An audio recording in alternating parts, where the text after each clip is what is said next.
Last week, Ryan Dungey became a three-time Monster Energy champion. Tonight, he brings that title to Vegas.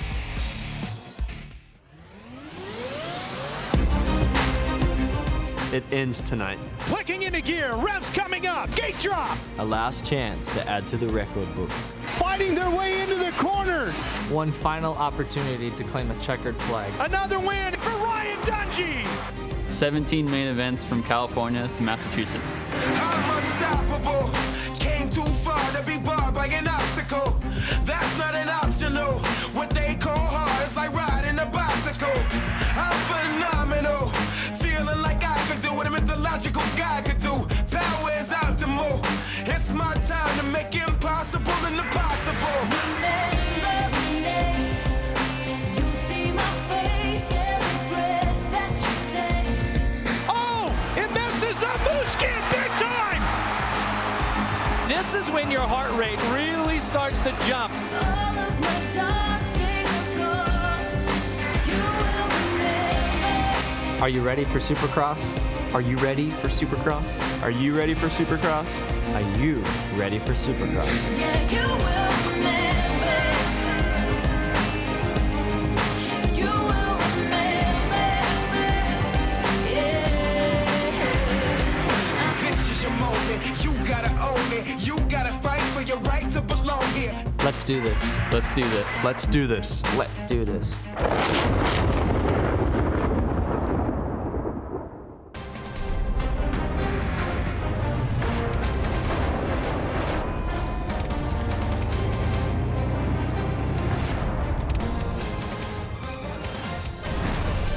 Earlier today, the skies in Las Vegas opened with heavy rain and hail, flooding the racetrack inside Sam Boyd Stadium.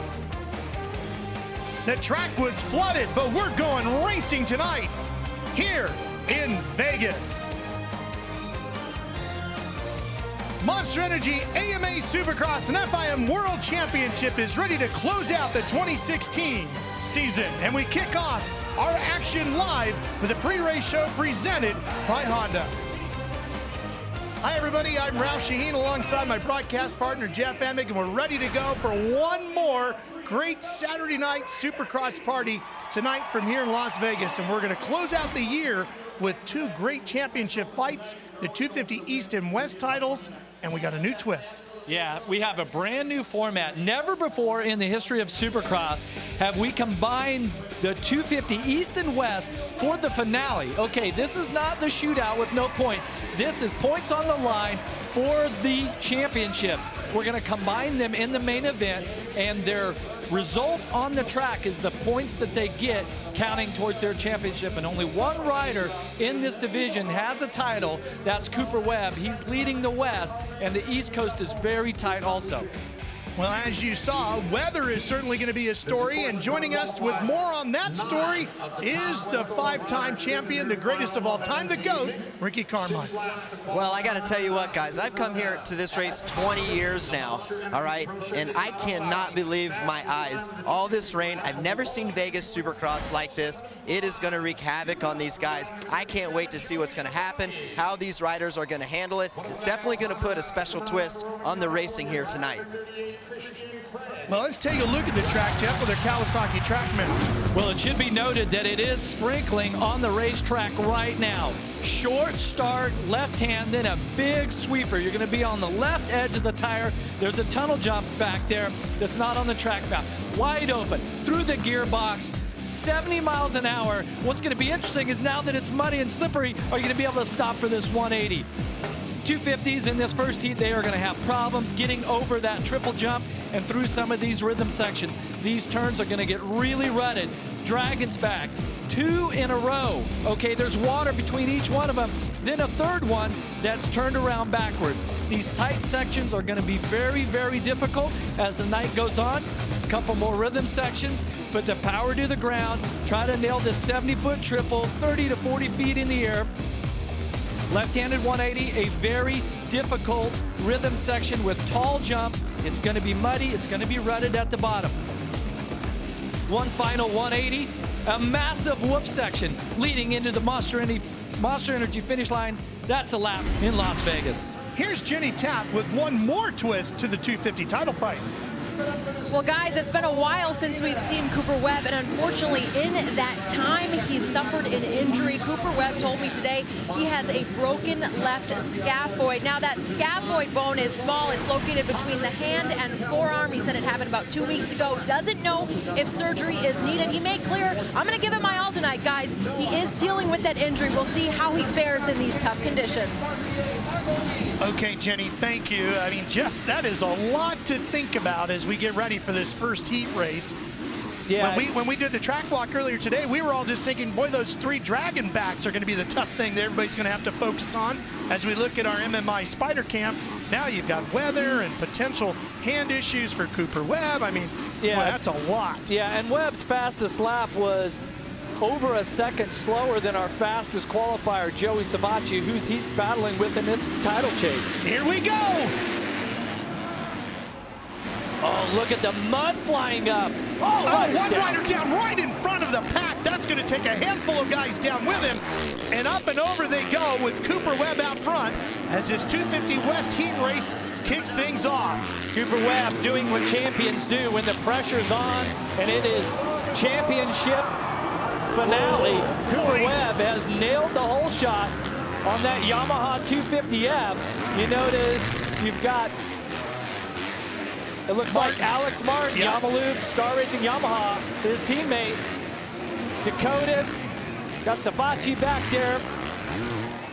And you're going to lose those number plates pretty quick, and we've lost the lead for Cooper Webb, too. As Martin goes by, because there's so much mud out there, it is really going to be hard to figure out who everybody is here unless they're going away from you. Get a look at the back of their jerseys.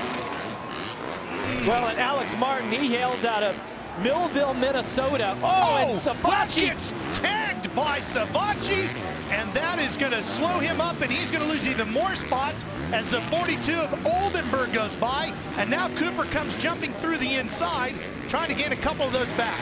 Yeah, our points leader, reigning champion there with the red #1 plate on his bike. He has got to get it together right now because he's dropped back. He's timing and scoring shows him in 5th right now. Any more mistakes, he could jeopardize his qualifying position. You certainly, on a night like this, you do not want to find yourself in the last chance qualifier trying to wrap up the title. No, Ralph, look on this long shot. You can see the rain coming down here in the stadium. We will take 9 out of this heat race. Yeah, they can't even clear that double. Alex Martin goes double-double out of that turn. That was a nice line, but it's so slippery underneath and really wet and saturated and sloppy on top. There's Cooper just coming around that big berm turn on the right side of your screen, up and through these dragon backs. And a lot of the guys at Track Walk today, Jeff, saying that was going to be really tricky, something they were going to have to think about even in the dry. Whoa, and Webb makes a mistake. That's going to allow Oldenburg to go by on the KTM.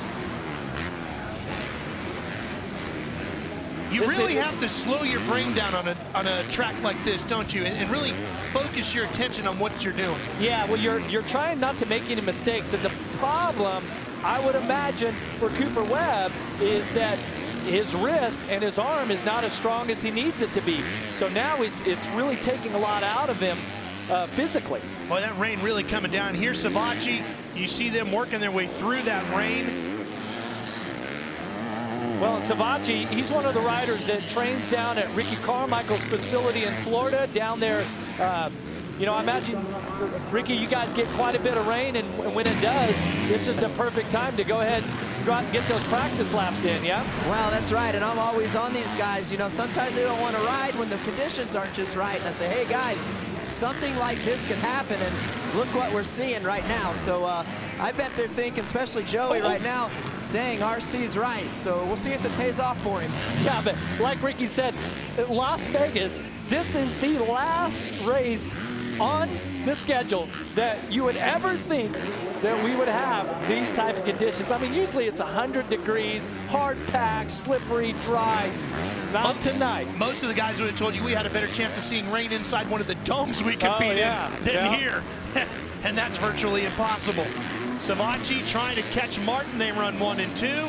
Again, the top 9 go through. Champion holds that final transfer spot right now.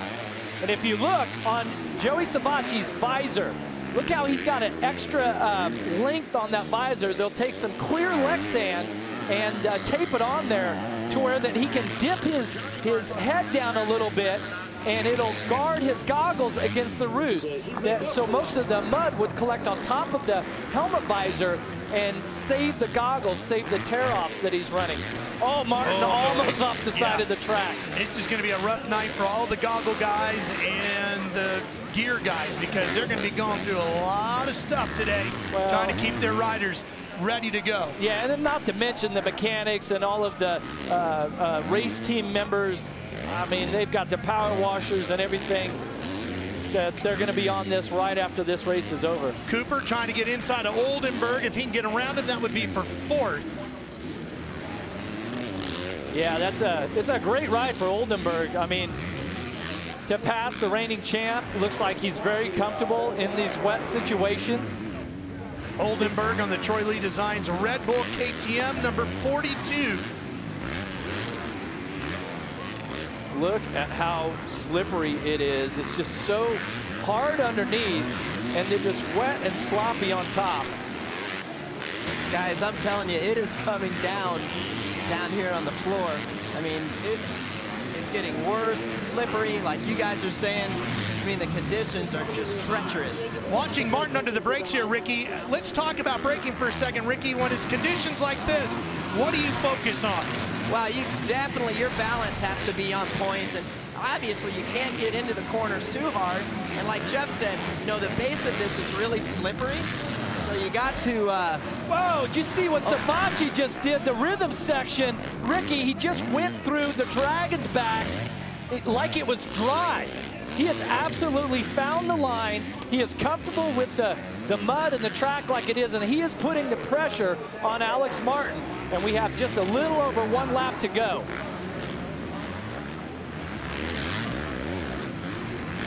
Martin on that blue Yamaha. Oh, and down he goes.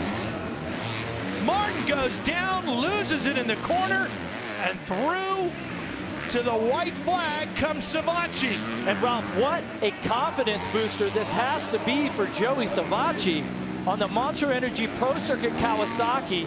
He has came here with a defined purpose, and he has been flawless in this heat race, and that's even after not getting the whole shot. He is determined to make up those 16-point deficit that he has back to Cooper Webb. Martin had no heat race title. wins coming into tonight. He was on his way to his first one. Savachi has 6 already this year. This might be the most important one of the year. Well, now he's got a little bit of lap traffic, and he's going to have to be really careful as you go through here. So he's sliding around right there. Looks like Kiesel, he just gets by. Webb, by the way, still sits back in 5th. Top 9 will go through right now. Marquee has that final spot. And the issue with the 5th, he's in the main event, Webb, but his starting position, his gate pick, is not going to be as good as Joey Savachi. No. So the strategy for him is completely going to change. And this is a very short start. Look at the problems here. You see riders scattered all over the place. Checkered flag. And Savachi picks up his 10th career heat race win, 7th of the season. And here comes Webb. Where's he going to finish? 3rd. Wow. Jeff, on that last lap, he picks up 2 spots. That could be massive as he gets in front of Martin and Oldenburg. Yeah, I think he got Martin right there at the finish through that whoop section. Wow, that was big for Cooper on that last lap. Hey, that's what champions do. They dig deep. Let's see what happens. It was in the middle of the pack. On top right of your there. screen. Oh, that was Osborne. Yep. One rider right off Marquee gets slowed up. Brees. Oh, that was Aldridge on the 35, who ended up coming back and having a solid run here. There's Webb, just getting tagged by Savachi. Whoa, and Webb, his front wheel got hooked on. I'm sorry, Savachi's front wheel got hooked on Webb's foot peg there. It almost took them both down. Then here's what happened to Martin. Comes into the turn. Watch the front wheel go. Oh, both wheels. Oh, I mean, it's just such a fine line between being balanced perfectly for the mud and not. Boy, he just went for Two it. Look at that. positions. He just let it positions. rip through those whoops. That was a great ride by Webb on that final run through the whoops. And Joey Savacci joins us now. A little cleaner now that you've had a chance to wipe it off. So how bad is it out there, Joey? Man, to be honest, it's pretty brutal. It's you're so used to going fast during the day that you come out here and you can't even do some of the jumps that you normally do. But it's very tricky. You got to be very patient and be very aware of what's going on. It's going to be tough. The rain's still coming down and it doesn't seem to be getting any lighter. So when we come out for that main event, it's going to be crucial to get a good start and try to execute 15 solid laps and put ourselves in a position to win. Well, that heat race win might have been your most important one of the season. Should give you a good gate pick for the main as you battle for that championship. Thank you, Joey. We'll see you later on.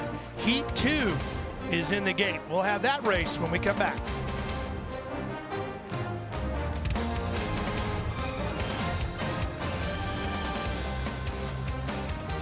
Today's coverage of Monster Energy Supercross is being broadcast on AFN, the American Forces Network. We welcome in the 500,000 men and women of the U.S. Armed Forces stationed around the globe in 175 countries and out on the high seas. We're so proud to have you with us and hope you're enjoying the broadcast, and thank you for everything you do to keep us free so we can go racing here today. We saw James Stewart and his buddy Rado under the umbrella. Fans here having a great time. How about you folks at home? Let's get you involved through social media. Here's Miss Monster Energy Supercross, Juliana Daniel, to kick it off. Well, Supercross fans, I hate to say this, but it's come down to your final chance to see your face in our broadcast. I guess you could say it's your main event, but we don't want you to miss out. So take out those cameras one last time for us. Snap a quick photo of your race day setup. Post it to your social media using the hashtag SXOnFox, and be sure to include where in the world you're watching us from. We always love to know where our fans are. Let's just make this the best call to action we've had this season, and I'll be back in a little while to see how y'all did. All right, Juliana, thank you. You see the raindrops on our MMI Spider Cam. It continues to rain here as we get ready for 250 Heat 2. This will be the East Championship riders. Yeah, and it should be noted, Ralph, that they had one short untimed qualifying practice earlier today, one time practice, so they were cut one practice short, so had very little track time to even prepare for this, so they just have to ride on instincts. Normally they get 3 sessions. Here we go. Get ready for that gate drop.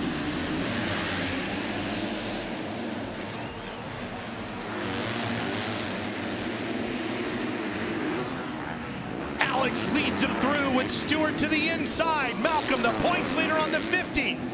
Looks like Jeremy Martin sits back there in third on the Yamaha. What a great start by Dakota Alex on the KTM once again. This kid is so good out of the gate. How about under the brakes? They double the triple. Short. Yeah. Now here come those dragon backs. Malcolm to the inside. Great, solid move.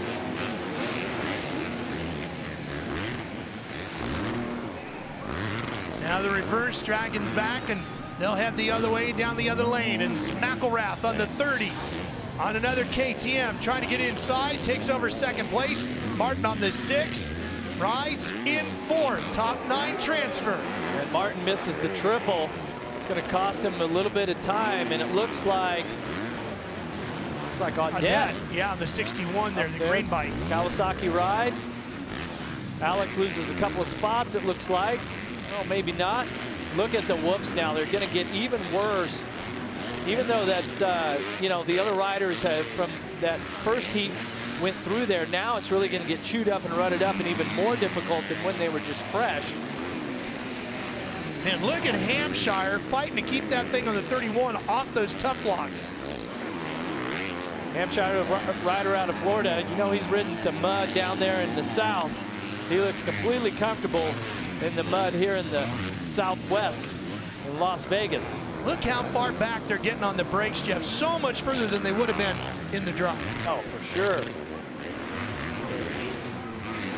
Hampshire, nice clean double-double.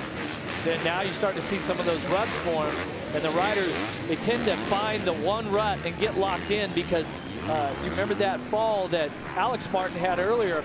If both tires are in a rut, you can lean the bike over. You're not worried about the wheels sliding out from under you. Those flat areas where there's no ruts, that can obviously happen. So in this sport, you try to find those grooves that start to form, then you can really get some lean angle on the bike and hit the turns with some speed. Plessinger, 5th in the point standings right now, runs in 9th. That's the final transfer position. There he is on that 23, and he's running, looks like handguards too, Jeff. Yeah, it looks like he gets past his teammate there. Jeremy Martin went down.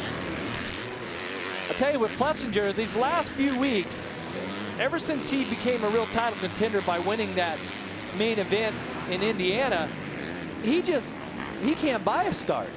He just cannot get out of the gate where he needs to be. And that's the difference right now between Malcolm Stewart on that Geico Honda, who's up front leading the points, and Aaron Plessinger on the YAMALUBE Star Racing Yamaha, who set 2nd points, and his teammate Martin there on the lower left, the number 6. Malcolm Stewart, even though he is one of the biggest riders in this class, one of the heavier riders, his starting technique is awesome, and he has the best average first lap finish, and he's got the best average main event finish out of all the riders in this class because of it. Got a good freight train, see what I'm saying? All one line. That one line's kind of nice. I'm not going to say it's dry, but the mud is cleared out, right? So Ricky, what the riders do when there's that one groove kind of starts to form, everyone fights for that, and it looks like there's quite a bit more water on the track now. Yeah, I mean, it's been raining the whole time since this evening has started.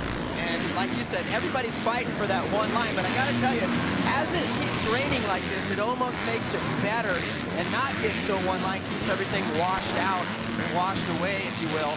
So still multiple grooves here. And if you get out of that main line, you've got to keep your gas on and, have really good balance on the motorcycle. Yeah, and one thing also is the bike will actually stay a little bit lighter if the mud is wetter and more sloppy, right? It's more soupy than it would be if it was sticky like clay, where it really, collects on your bike. Of course, Plessinger starting in the back, he's got a ton of mud everywhere on that Yamaha. Plessinger has been picking his way through the field. There you see the 23. He got around Audette on the 61 right behind him. That gave him 7th. He's trying to catch Alex, who's just in front of him. If he can get around him, that would be good for 6th. Well, and Plessinger is exceptional in the mud.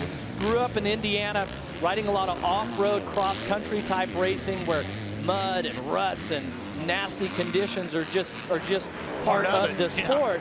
Yeah. And so he's going to lean on that experience here tonight in a Supercross inside of Sam Boyd Stadium to hopefully, in the main event, propel him to a win or at least a position that will crown him this champion of the 250 East. Oh, Alex is off. Yeah, problem for Alex. That gives Plessinger one more spot. So, Jenny, you can move him up to 5th now. And you guys mentioned how comfortable he is in these kind of situations. And earlier when we were catching up, all these guys, the biggest struggle was that they were bored. There wasn't a lot to do. And for Plessinger, he told me, this is the kind of race I live for. I love these conditions. And overall, this entire season, I've still been growing and I'm still working on starts. But right now, he is feeling good about tonight in these muddy conditions. Well, I love to hear that, Jenny, because that tells me that he's having a good time. And a mud race is really, a lot has to do with your attitude. If you're scared and you're worried about the mud and you're thinking negatively, or it's like, hey, look, I get to go play on my motorcycle in the mud and get paid for it. And better yet, when I get done, somebody else is going to wash the bike and clean up all of my gear. I'll sign up for that any day. It is a very mental day for these riders. You have to be confident. It can be. You have to be confident that you're going to do well. If not, you can talk yourself right out of a good run here. And Martin sits in 6th. He's in a transfer position. Got that right. I believe I just saw Matt Bichelli. Yeah, he's on the right side of your screen on the Suzuki. He sets back 20th. So he's having major problems. Look at Malcolm. He came screaming through there. Nice and clean for a guy that's running in the mud. He certainly looks confident here today. I think one of the best things he did was get out fast, get out front, and let everybody else chase you. Put pressure on them. Another rider down in that turn. I believe that was Coates. But look at the front of Malcolm Stewart's Geico Honda. The number plate's clean, the gear's clean, top of his helmet's clean.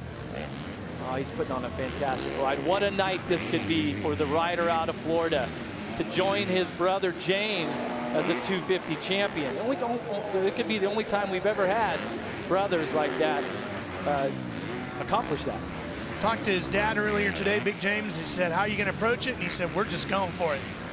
That's the way we're going after this tonight. And he started that way in his heat races. He picks his way through the final time here in this heat, through these whoops, and the checkered flag awaits. And there it is. Malcolm Stewart picks up his 7th heat race win of 2016. And Martin Davalos, 2-time winner this year.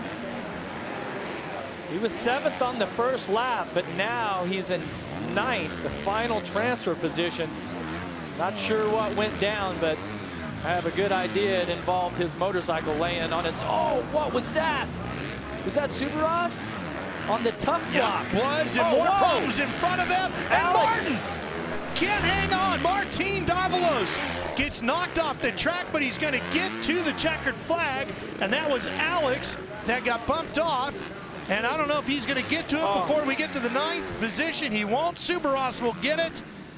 And what a tough break on that final lap. Davalos survives. Alex, who led when the gate dropped, misses the transfer. Man, it is going to be that kind of night here. Well, it has been just wild, and it's going to stay that way as the rain continues to fall.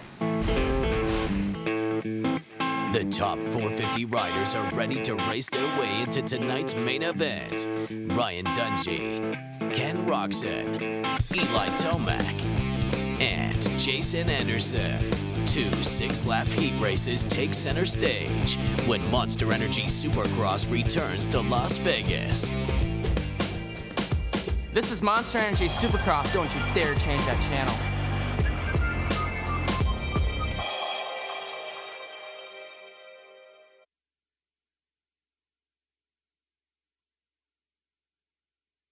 As we get ready to celebrate this Mother's Day weekend, we wanted to show you some of our moto moms. That's Ken Roczen and his mom Steffi in the upper left. Will Hahn and his mom Amy. There's Ryan Dungey and mom Michelle, and James Stewart and Malcolm Stewart's mom Sonia. Happy Mother's Day to all the moms out there. We got more coming your way as we work our way through the show tonight. Rain still coming down here. Ooh. Let's get a Honda pre-race report with Jenny. Guys, I can tell you that the rain is still coming down pretty strong, but one rider who's not too worried about the conditions is Chad Reed. When I just spoke to him moments ago, he kind of laughed and said, when you're as old as me, it's good to have these mud races because I've got a lot of experience in these situations. He's also done extremely well in Vegas. He's tied with Jeremy McGrath as the winningest rider in Vegas with 4 race wins each. Chad also told me when you look back at the year, you've got to be positive. He gave it about a B+. He said back in January, I didn't even know if I was going to have a team. It all came together round 1 at Anaheim, so I got to be positive. But he'd really like to end on a good note, and that would be a podium tonight. So hopefully in these messy conditions, it'll work out for Chad tonight. Well, and it's tough on the families, too. That's Ellie Reed on the right and Ashley Grant on the left as they brave the conditions to cheer on their husbands, Chad Reed and Josh Grant. And you know what? We're setting some history here tonight, too, Jeff, with our Yamaha Spider Cam. This is the first rain race for our Jenny Taft in what, 2 years? She stayed dry down 3 there? seasons 3 years? Man. You guys, it's hard to believe, but I'm ready for it. And then Ricky, poor bugger down there, getting rained on. I feel it's so dry up here in the booth. Dungey streak came to an end, the podium streak, and Jenny's rain streak came to an end. You know, it's that kind of year. Taking it like a true girl from Minnesota. She can handle it. Here we go.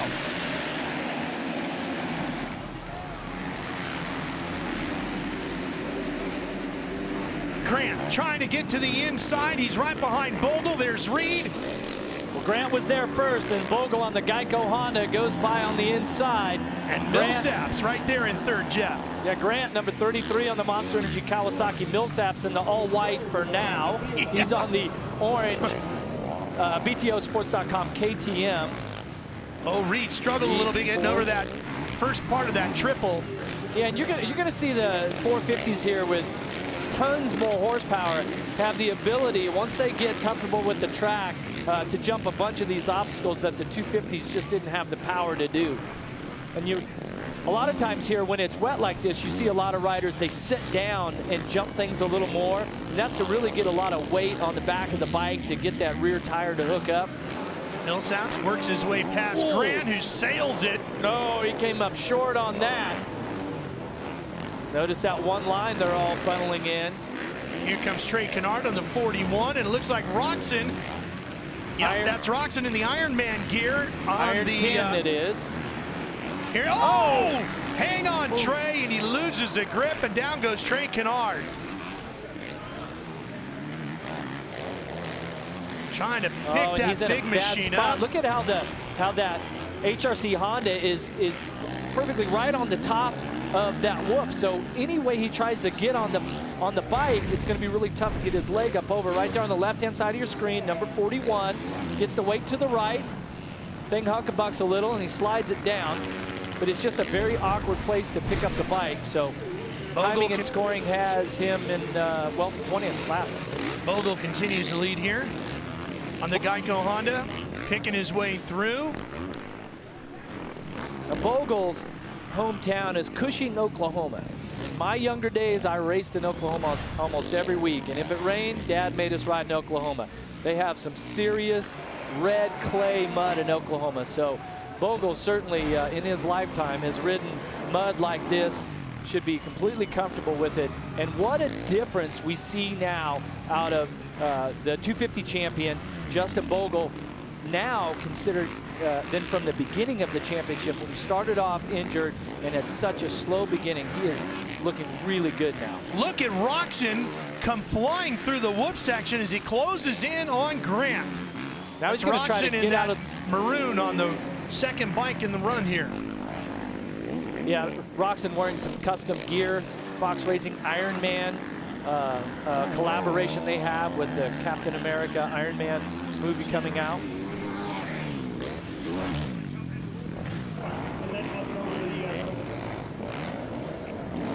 It is so wet, sloppy, and slippery out there. I thought the 450s would be able to jump that triple that Grant and Roczen just went through, but just not enough traction out of that turn. Here he comes, Roczen through the Dragon's back, quicker than Grant. But Grant beats him to the corner, cuts him off, and hangs on to the position for now. You might have noticed this heat race for the 450s is going to be a little shorter than normal. They've closed it down to just 5 laps. We will take 4 to the main. Yeah, and that has to do with our lap times here. The fastest lap that Bogle has set, which is the fastest of this 450 heat, is 1:16.4. That's like a Daytona lap time, right? Oh man, look at how Roczen got through the whoops that time. Ricky, in conditions like this, how much of it for the rider is about commitment to how you approach some of these obstacles? Well, it's a lot of commitment. You either got to do it or you don't. There's no really in between. If there's an in between, most of the time you're going to come up on the short end of the stick. So you fully have to commit, and it's a calculated risk. And sometimes in these conditions, it really isn't worth it. Still just a triple, I mean a double out of that turn. But Roczen looks really comfortable. He's carrying a lot of speed. Watch what he's doing through the Dragon's back. This is almost the same line. Oh, he messed up a little bit there. Uh-oh, yellow flag. Is that our leader? We'll find out here. Bogle is still good. Bogle is looking for his first career heat race win, and there he is in this rookie season of his. Look at him, one-hander, pulling a tear off over the triple. Couple second lead, only a little over a lap to go. Justin Bogle and his Geico Honda look fantastic tonight. Wayne, you can just see the advantage of getting out front, Jeff. It is huge here tonight. So that gate pick, as we get the white flag with 1 to go, is going to be massive when we get to the mains here tonight. You saw Millsaps and Roczen go by. Grant holds down 4th, which is that final transfer. But look how far back he is as we wait for him. See, there he is. He comes by, and he's almost 10 seconds down on Roczen. Grant, rider out of Riverside, California. I can tell you, ride the tracks in Riverside, the only time you see mud is after the water truck went out. It doesn't rain much. Bogle, man, he looks great. There's that Dragons back again. Got a lapped rider in front of him. Should have pretty clear track all the way to the checkers. Be able to grab the first heat race win of his career, and a massive confidence booster, and a great gate pick for the main event. Well, and I don't think either one of us is surprised to see it, nor should we be, because Bogle's been getting quicker and quicker every week. Yeah, keeps getting better, more confidence. Working together with his trainer, Ryan Federer. Very tight-knit group out of Oklahoma, working together, so good job. Here he is coming through the whoops. And a checkered flag as he takes that career first heat race win, getting it in his rookie season, the former 2014 250 East champion. Take a look at the start here. Short start. Watch on the right-hand side of your screen. Green fender, white and black gear. Grant, totally there on his own, but watch Bogle.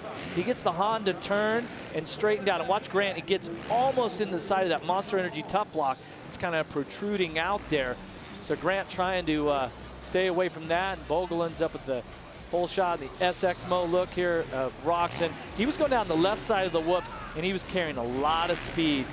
I mean, he is the hottest rider, 450 rider on the circuit right now. Let's go to Jenny. I just joked with Justin. I said, we're not going to hug right now, but I have to say, an amazing run for you out there. Your first heat race win, you've had 4 semis. Did your Oklahoma roots have anything to do with how comfortable you looked out there tonight? Of course, the Oklahoma roots had something to do with it. First and foremost, that Geico Honda is incredible, man. I definitely couldn't do it without those guys. Mechanic Coach, my trainer Ryan, Robbie Raynard, my family, everybody here. I kind of threw caution to the wind and decided to go have some fun. So here we are, first heat race win. It's all good. All right, best of luck rest of the night. Thank you very much. Guys? Well, that was our True Value Heat winner interview. We'll have Heat 2 for you of the 450s. When we come back, we'll see the champ.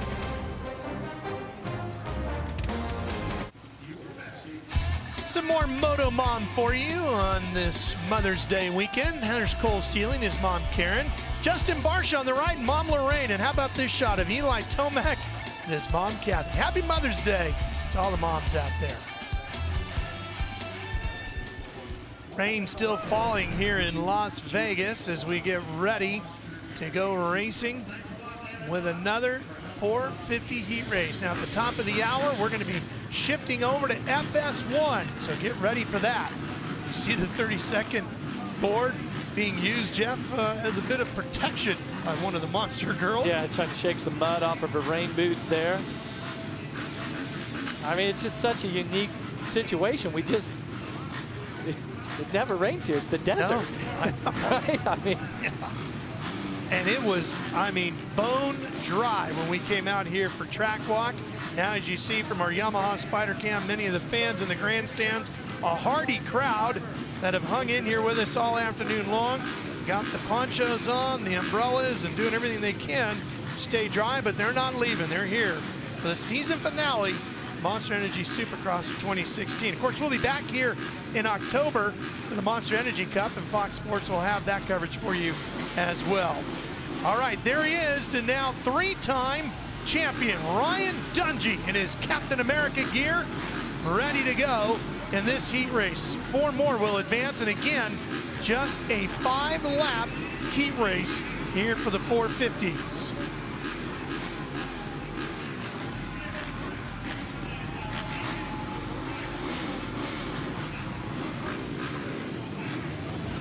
Kicking into gear, ready to go. Let the mud fly.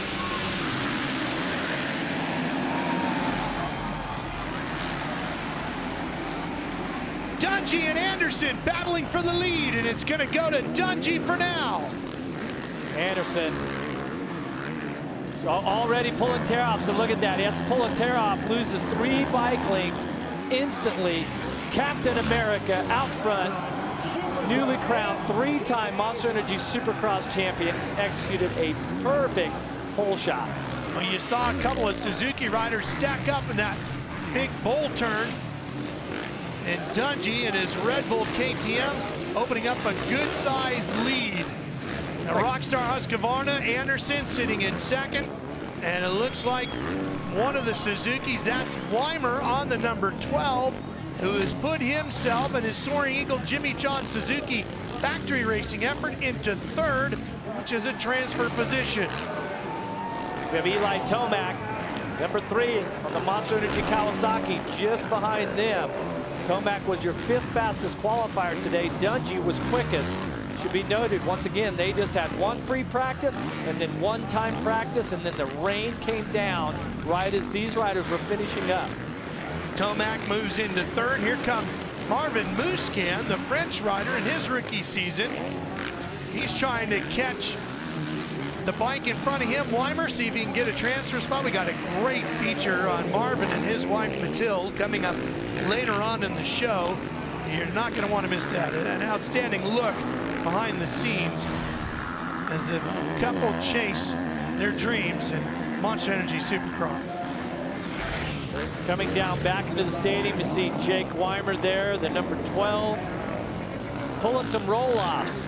Notice if the riders use their left hand and if it goes up to the left side of their goggles and they pull it across to the right, that means a tear-off. If they yank it a couple times, that's roll-offs. Cole Seeley visiting the pits. He's going to get a new pair of goggles. Yeah, and it's interesting that he's going to go back out because we only take the top 4 out of this, and so surely top 4 would be out of the question. But you know, why not just go back to the rig and get ready for the semi? Well, because he needs to go out and get some track time and get the feel for the track right now. He needs some practice to get used to this track in this condition. So that's why he would grab the goggles and go back out. This is the best battle and probably the most important one in the track right now. Weimer and Musquin fighting for that final transfer spot. Jenny, any idea? Whoa, hang on, Marvin. All right, Jenny, any idea what the situation was with Cole Seeley? So his team just informed me the problem was his roll-offs weren't working at all. He couldn't see, so he had no choice but to come off and get a new pair of goggles. That's the latest with Cole. Well, and what can happen, take a look right here, he's disappointed. Throws the goggles down, that's not a good sign, but sometimes some moisture can get up under the roll-off. Now, a roll-off is a thin strip and a roll of, I mean, you have like 100 poles on that where there's, you can pull it across like a strip of clear Lexan, and it's really thin, but if any little bit of moisture gets between the lens and that roll-off film, it sticks to the lens and then the roll-off doesn't work. So possibly what Cole Seeley is experiencing. Marvin Musquin, rider out of France, who is certainly one of the most technical riders who I would put high on my list of being good on a night like this, has really struggled to make any time here on Weimer. Actually has lost some time.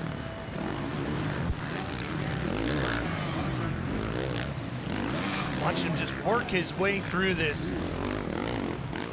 Yellow flag is out through this section. You see riders being told to move over to the left as they go through this section. Let's see what happened there to bring the yellow out in that section here, Jeff. I got a feeling this is Canzaro. It is. Uh-oh, gets a little sideways. Uh-oh, feet come off. He lays it down. And you know, remember, Canzaro is riding with a torn ACL and MCL, and I believe it was his left leg. So if he fell on that leg, he might have experienced quite a bit of pain, and that's why he didn't get up instantly. He's told me he's going to get it worked on, have the surgeons fix it at the end of the championship here. With more on AJ, here's Jenny. Well, Jeff just mentioned it, that surgery scheduled to take place next Friday, May 13. You know, he was really concerned about these conditions. He said that's when he doesn't feel confident in the knee, and it had been kind of deceiving how good it had felt these past couple weeks. But I'll get an update on how he's doing right now. But that surgery is scheduled to take place next week, guys. Boy, no problems for Ryan Dungey, the number 1 out front. He has 8 heat race wins so far this year, and that's the most out of anybody in the field. White flag is out. He's got one more lap around Sam Boyd Stadium to go right now. How about his training partner, Jason Anderson, number 21 on the ROCKSTAR Energy HUSQVARNA, was pretty close to him at the start of that whoop section. And now, whether it's a lap rider or he got a little squirrely, has lost a bunch of time to Dungey. So that's on this last lap, it give Dungey a little bit of breathing room. Oh, look how far back Anderson is now. Almost a full straightaway. You see guys just stranded all over the place. Not quite as bad as we saw with Daytona back in 2008. If you remember that race, when Chad Reed looked like he had it won, and 2 corners from the checkered flag, his bike finally couldn't take any more, and Kevin Windham literally paddled past to take the win that night in what was an epic event. But it is going to be a wild one here, one way or the other. It looks like the rain has stopped for now, but the track is just a mess. Yeah, we'll get a report here from Ricky later on. But how about Dungey? Whole shot, executing a perfect heat race. Here he comes. Heat race number 9. Victory for Ryan Dungey, his 43rd of his stellar career. How about Jake Weimer? What a ride. Anderson. Solid all the way through. Anderson is through. Weimer, he's going to get a transfer out of this. Tomac will go through as well. And Musquin comes up a little bit short. Take a look at this replay of the start. Should be noted, Cartwright way out there on the outside, the number 519. He's riding his 250F in the 450 class here, and some other riders not get through too clean. Well, don't go too far. The first hour of our live coverage is finished on FS2. The racing continues on FS1. Make sure you join us over there. We'll see you on FS1.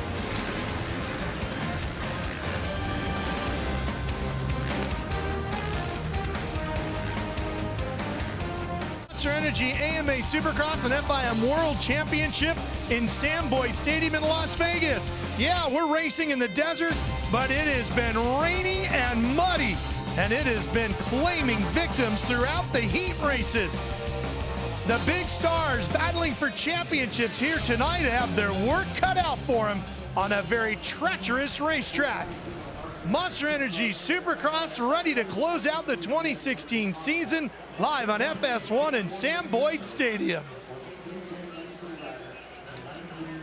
Well, it has been crazy here so far today. It started out dry, but it has rained hard this afternoon throughout the racing. And here are those that have won so far as we've worked our way through 2 250 heat races. The west to Joey Savacci, the east to Malcolm Stewart, and Justin Bogle and Ryan Dungey taking the wins in the 450 heats. Hi everybody, Ralph Shaheen and Jeff Emick with you. Welcome into our live coverage as we kick things off here on FS1. Well, let's get an update, Jeff, on this racetrack. As we said, rain all day. You saw what the riders had to go through in the heat races. It's going to just be even worse, I think, by the time we get to the mains. Yeah, because if the rain stops, then it's going to get muddier where the more of the mud sticks to your bike. When it's raining, it tends to clean your bike off, and the mud is a little more soupy, a little more watery. But the track is deteriorating. It's really getting rutted, and the Supercross track crew, they're not going to have the ability to fix the track and prepare it like they would on a normal dry night. So this track, taking a good look at the starting line here, even if we don't get any more rain, this track is going to be so rutted, rough, bumpy ruts coming out of the turn. The whoops are going to be nasty. Once again, it makes the start so incredibly important, but we've seen that even some of the riders that got out front off of the heat race made some mistakes and gave away the win. Should be a lot of fun to watch, I can tell you that. Here's a look at our Yamaha Heat 2 results from the 450 division. The now 3-time champion Ryan Dungey taking the win over Anderson, Tomac, and Weimer, who transfer out of that heat race. And here's Jenny Taft with Ryan Dungey.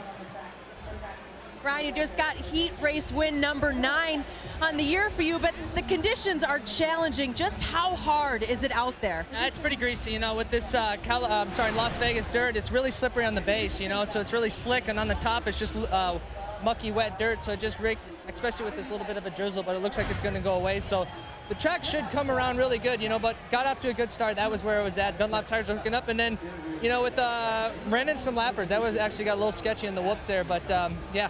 Got to thank Oakley, you know, we got to have clear vision, and the roll-offs are working great tonight. So we'll these these conditions are tricky, but we practice in them as much as we can, so we're as prepared as we can be. Okay, Ryan, thanks. Guys? It's one of the more challenging obstacles on a Supercross track, the tabletop jump. The best thing you could ever do is commit. There is no in-between when it comes to this obstacle. Professors Filippoto and McGrath hold a champions class as they explain the key to going on and off while maintaining a winning pace in the science of Supercross. Engineered by Kawasaki. Don't touch that remote. Monster Energy Supercross rolls on in a couple of minutes.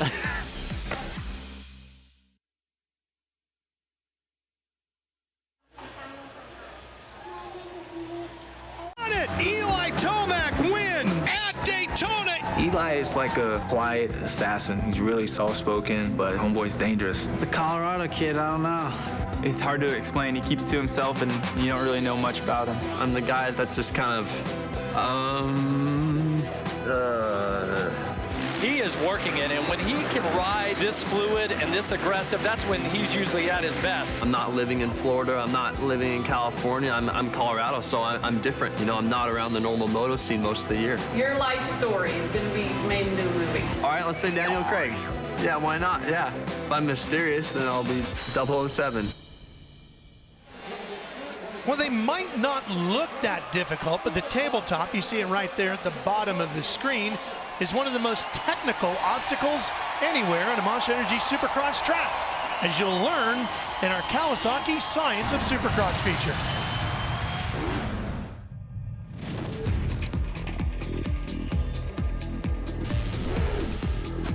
The lingo in Supercross for on-off means you end up on a tabletop and you have to go off the tabletop over another single or onto another tabletop. We're talking about jumping onto a flat surface with no lip on it, no takeoff. They look tricky. You're jumping up on there, you're not sure how far you got to get off, and sometimes you hesitate. The best thing you could ever do is commit, and that means commit hard, because there is no in-between when it comes to this obstacle. Oh, man! There's a mistake that you didn't want to see for Chad Reed. If the tabletop is a little bit longer and has a little more distance for your bike, then you want to land on the very front part of the table so you can keep your momentum and you can gain more speed to come off. You're staying really low and you're always driving forward. Sometimes the tabletops are really short, so when you jump up on top, you don't have really any surface area to get any speed, so... You want to fly a little higher and land so you can get the bounce off of it. If the bike isn't stiff enough in the suspension, rear shock probably mainly, you're not going to be able to get the hop off the table. Jumping up onto the tabletop, compressing the suspension, popping the clutch. We're talking pulling it in just enough to get the rear tire to then disengage and then engage really hard. Squeeze the bike with your legs, so when you do take off, you try to lift the bike also. When you weight the foot pegs, put a lot of pressure down on the bike.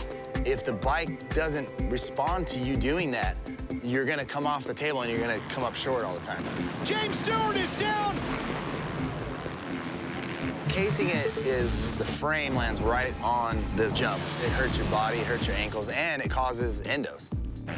Oh, big problems for Musquin. If you don't drive off that tabletop quite enough and you come up short on that, it can be bad news. Sometimes in the rhythm section there is an on-off, but you'll see other riders jumping over the table or timing it where they jump before the table and they use the table to jump over the next single. Could be a little safe way. Certainly it's slower. If you don't make the on-off, you're losing a lot of time and you're taking a huge risk in crashing.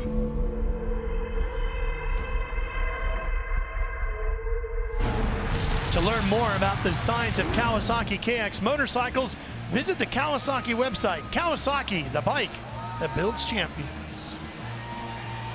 And here's our GoPro track preview. Mitchell Oldenburg taking us for a ride. Mitchell Oldenburg here, giving you the last preview of the year for Las Vegas Supercross. Coming outside off the start, right away into Thunder Alley. Got a nice little tunnel jump before we head back into the start. Let's see what this thing's got.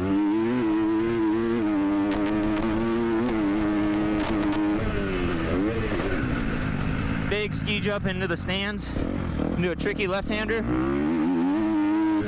big triple. Triple, double. Really unique section we got here. We got dragon back, backwards dragon back, double into a 90 left. A lot of guys going on and off right now. The track's still a little muddy. Looking forward to develop later on today. 353, big triple into a 180 left, double, double, double, double right now. Big whoop section before the finish.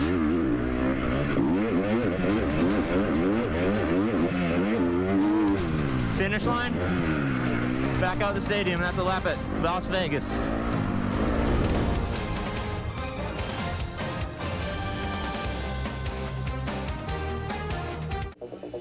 Well, even with threatening skies, the Monster Pit Party here in Vegas was a fun one.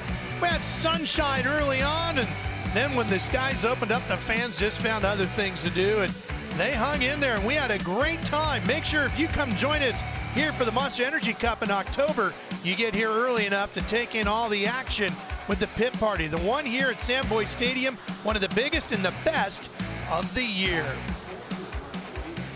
Well, there's a look at the racetrack. Let's go right down onto the stadium floor, see what it looks like up close down there in the whoops, Ricky. Well, I got to tell you guys, we've been talking about how crazy the elements are here tonight with all this rain. Well, the rain has slowed down. Basically, it's not raining anymore. And Jeff, like you were talking early, okay, now it's going to get really thick and sticky and ruddy. It's not going to be washed out where it's almost easier. Look behind me. I mean, you can see how treacherous it is. Ruts, lines going everywhere, okay? Well, it's going to get worse.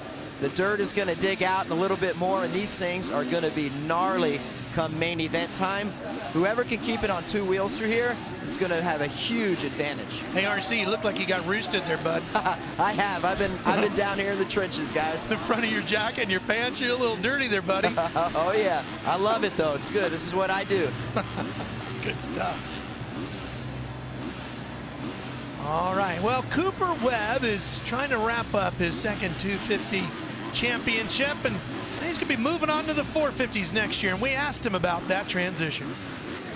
Yeah, I think it's definitely bittersweet, but it seems like it's gone by really fast. But yeah, I'm excited for what the future holds. But yeah, I think it'll be a great night. You know, I have the opportunity to win my second championship, and you know, I've always done really well at Vegas, so it's nice to be back in this stadium and have some good feelings there. And yeah, like you said, the last one's special, and but like I said, I think I'm really looking forward to the 450 and hopefully making a mark. Hopefully I made a mark in the 250 class, and tonight I can put a stamp on it. Well, Jeff, here we go. For the first time, we're bringing the 250 East and West Championships together. This is the last chance qualifier, and those that have not moved on to the A main from both the East and the West are in this one. 5 laps, 5 to the main. Yeah, that's the last chance of the year. Yep. Right? Cooper Tire Spider Cam will help bring you the coverage of this one. Yeah, looking at that start list on the left, I mean, Zach Osborne here in the last chance qualifier, number 16, on the white HUSQVARNA. There he is. Remember, he went down that first heat race. Yeah, and I believe, well, her line there on the right, the number 83. I mean, all of these riders had some sort of problem. Remember how wet and slippery the track was, especially for that heat race, the very first heat race of the night. Now the track, like Ricky said, it's without the rain coming down, it's going to be a lot more sticky. So now more of the mud is going to stick to the helmet, the goggles, certainly your boots, the front number plate, front fender. Hey, last chance qualifier, it says it all, right? This is where a hole shot is critical. Well, the rain has stopped, but the conditions are definitely not going to improve. Well, it's going to change. You know, there'll be a different type of bad. Yeah, right, right. Right. Well, let's see who can get the advantage in the first corner here as they race across the end zone here of Sam Boyd Stadium, home of the University of Nevada Las Vegas football team. Here we go. Osborne beats him to the corner. Like Nichols on the Yamaha, yeah, he's gonna funnel in second. Look at how much mud is flying up. I mean, look at that, Nichols already grabbing tear-offs. Rodriguez there, probably about fourth. This is the first time Osborne has had to even go through the last chance qualifier in 2016, and he's off to a great start. You see Rensland on the 46 fighting his way through that corner. Rensland sits 19th in points in the East. In 3 main events this year. Look at how nasty it is. Up and over the tabletop. A little bit slower than you saw earlier with Ryan Villapoto and Jeremy McGrath as they explained it. Oh, big move here, and a change for the lead briefly as the 69 of Nichols came flying past Osborne, and he'll try to do it again here. Nichols, Colt Nichols out of Muskogee, Oklahoma, part of that group that with Bogle and Trey Canard, Albertson, all those guys that ride together. Nichols seems really comfortable in these conditions. Yeah, you can see Osborne just did not feel good going through that whoop section, and he lost a tremendous amount of time. Well, he's got second place right now on this short 4-lap last chance qualifier. That'll be good enough to get him into the main event. The bad thing is he's in the main event and his gate pick is going to be way, way on the outside. And he may have to have about a 1,000 cc engine the whole shot from way out there. First appearance in the last chance qualifier this year for Nichols as well. And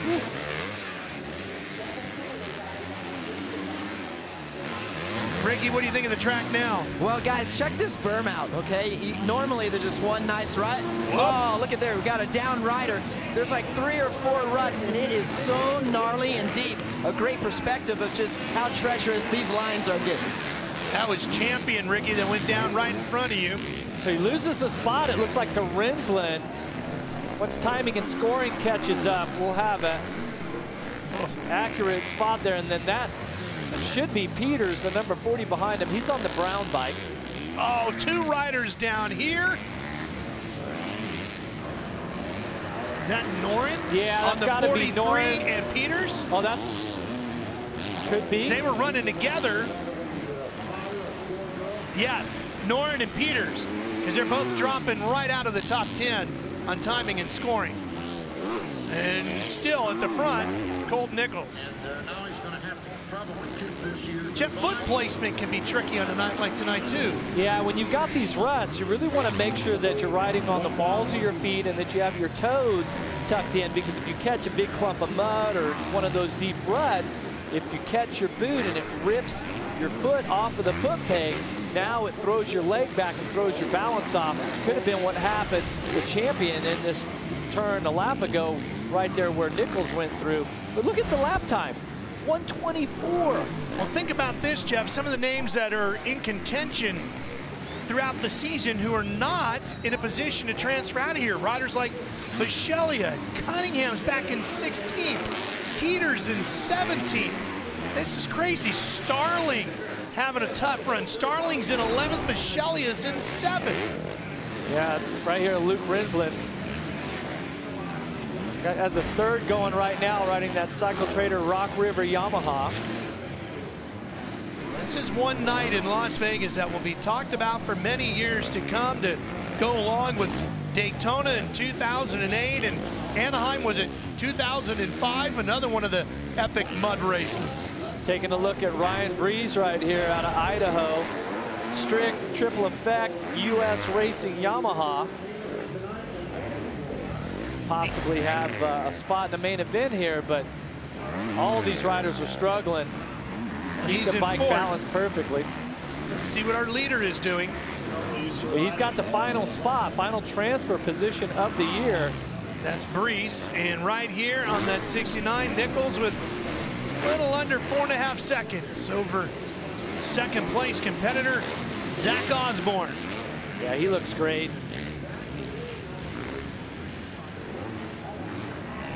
Boy, look at how he, even as well as he's riding, It's treacherous at every corner, front and the rear of the bike just sliding. He battles to keep it heading in the right direction. Nichols sets 5th in points right now. His worst finish was an 8th. He's been incredibly consistent. He's been fantastic on this new ride this year, on this Cycle Trader Rock River Yamaha. And, I look for him to be a star next year in this class. Nichols working his way through. Left, right, left, right. Checkered flag. Nichols with the win. He's going to the main. Who's gonna follow him? Well, on the right side of your screen, that's your final transfer position right there, Ryan Brees.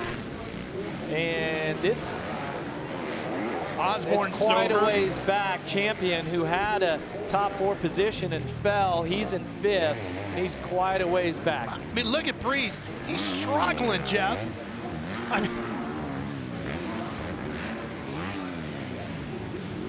It may be Mother's Day by the time we get this race done. It might be. It might be. Just get to the flag, and I'm not so sure he's going to get it done. Rensland's over. Come on, Brees. You're going to the main. We'll be back.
Returning to Las Vegas this October. $1 million race. We've had some pretty wild moments. Sneaking around the inside. Shot at $1 million. Screaming from the outside. And he's a millionaire after just one race. Join Ralph, Jeff, Jenny, and Ricky for The Call on the Fox Sports family of networks. Check your local listings for showtime.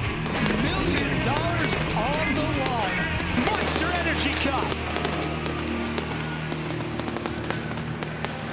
It is going to be a wild night here in October as Ricky Carmichael designs the track for the Monster Energy Cup. And this year, Ricky is planning on putting the starting gate at the very top of the grandstands at the other end of the stadium from where you're looking right now. It's going to be a lot of fun.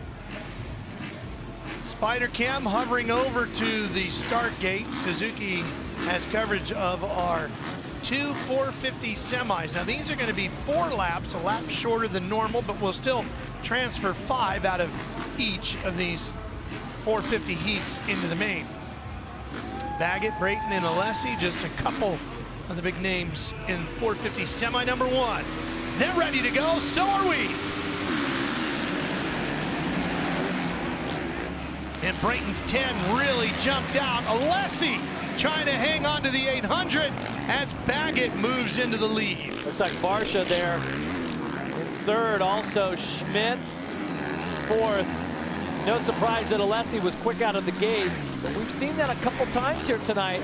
You go a little bit wide in that first turn. Oh, this is going to be bad. Barsha, nice slide up the inside.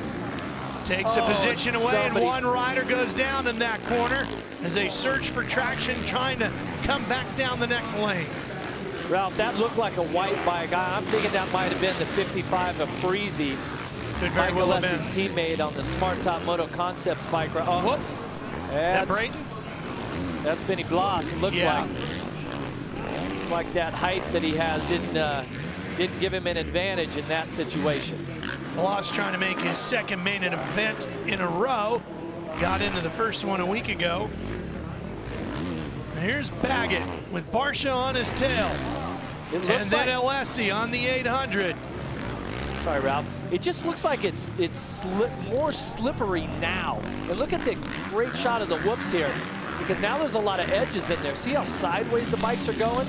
And look at it, cross from one side to the other, work their way through that whoop section. Baggett continues to lead on the Yoshimura Suzuki. Baggett grew up in California, Southern California. Barsha, on the other hand, he's up in the New York area in his younger days. See if any of that mud riding there in the Northeast is gonna, any experience from that's gonna help him out here in this heat race, semi-race. Barsha with the Auto Trader Monster back to Yamaha from the Joe Gibbs Racing team. And this has just not been Barsha's year at all. He started the championship, the 15th and an 11th, then had a bunch of races off. He's been back with us. This will be his 6th race back, but his best finish is an 11th. And he's a former 450 main event winner, just not finding his groove here, and this certainly has not been his year. He's got one semi-win this year that came at Lucas Oil Stadium in Indianapolis. Baggett, on the other hand, I really have seen a lot of growth out of the number 4 here. Yoshimura Suzuki rider has struggled since he bumped up to the 450 class, but starting to show some confidence. And Jeff, that was Baggett I was talking about that had that semi-win at Indy. You were talking about Barsha there for a second. Here's your 5. Freezy has gotten himself back in a transfer spot, as does Schmidt. Uh-oh. Oh, who's this? Is that Freezy or is that Alessi? Like Freezy, yep. Yeah, it's Freezy. And he was in that final transfer spot. That'll move Pipes up. Keep an eye right in the center of your screen. Freezy, oh, he tries to seat bounce. He waited to the last minute. Watch the second look. He waits, and he's gonna just wait and try to seat bounce it and snap the throttle. Instead, it just ejects him off the bike. And Jeff, if Pipes can hang on, this will be the first time he's made a main. First main event of the year. Yeah. Really Freezy trying to get it going again. Freezy fell all the way to 8th. Well, timing and scoring, oh, see, there's 95. That's Pipes on the other side, and he had been in a transfer spot. Yeah, that's going to put Benny Bloss on that as a fill-in rider on the BTOsports.com KTM rider up to 5th. Which will put him in his 2nd main event of the year. Yeah, and remember, Bloss started the championship as a 250 rider, now jumping up to the 450 for these last 3 races. And Michael Akainen on the Spider Energy Drink KTM is 1 spot out of it now. So any mistake out of any of these top 5 riders, and Akainen, been mistake-free for Baggett. Sorry, who hasn't made a main this year, would make his first.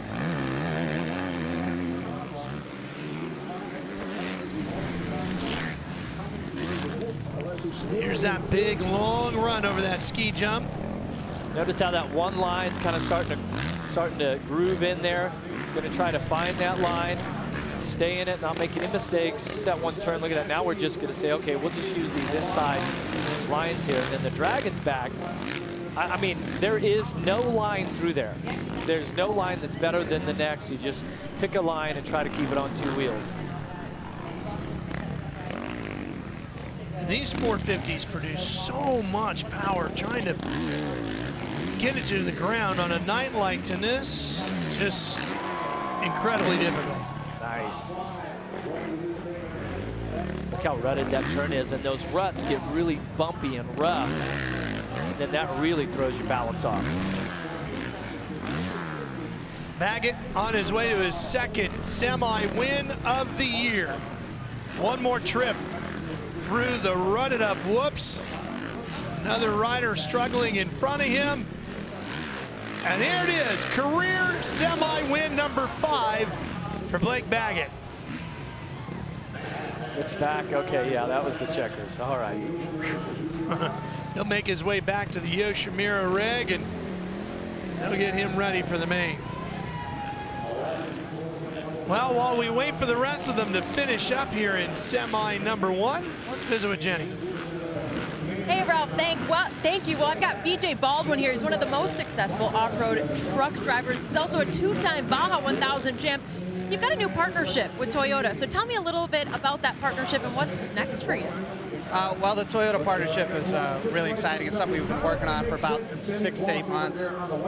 It's really special for me because as a young child, I always followed the Toyota Motorsports program with Ivan Stewart as a driver, and he was always a childhood hero of mine. And we haven't really had a manufacturer be involved in desert racing since his reign 16 years ago. And it's a dream come true to come full circle and have them want me to represent them in the given sport that I love so much. You're a four-wheel guy, and you picked a crazy night to come watch Supercross. What do you make of this mutter that you're watching and just what these guys are going through? I love it. I couldn't tell you who my favorite rider is. I think they're all champions for having to go through this. But in all honesty, I think the kids' race should have been the main event. That was awesome. That was amazing to watch. Thank you for being here, and best of luck to you as well, guys. Well, BJ was talking about the KTM Junior race. We'll show you highlights of that one a little later on.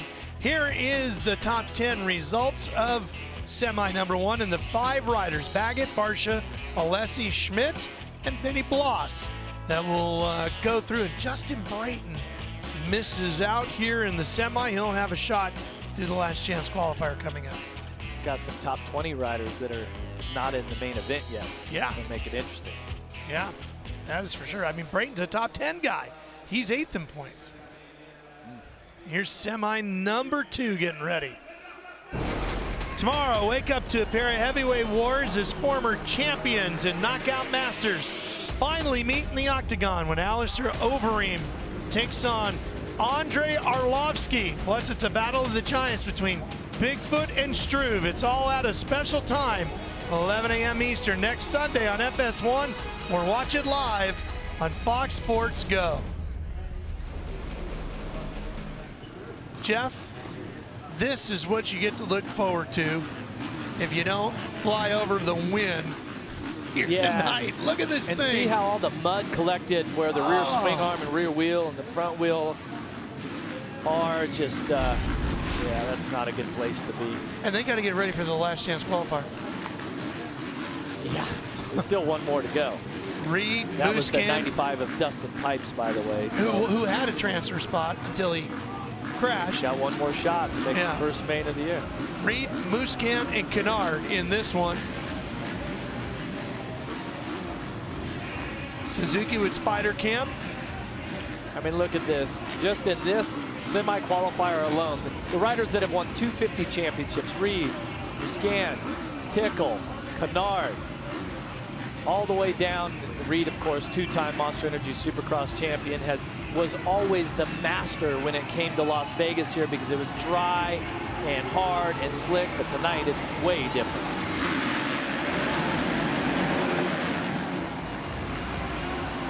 Reed, no, Pike to the front with Reed right behind him. The 2 Yamaha riders go 1 and 2. Scan back there. Out onto the front. Here they come, that long straightaway. Canard deeper in the field. Well, they're fighting for that line. There goes Canard on the inside, sliding his way. Loses it, and Reed leaps past and into the lead. Canard's going to pick up a spot. He had to zig and zag. And I'm not sure. I think that was Ramette, the rider that Canard just got by. Tickle moves up to 3rd.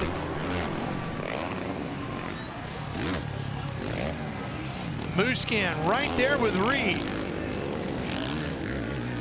This is exactly what Chad Reed needed right now. You hear the crowd here at Sam Boyd cheering him on, and Musquin comes up way short on the triple jump. Just rolls out of it.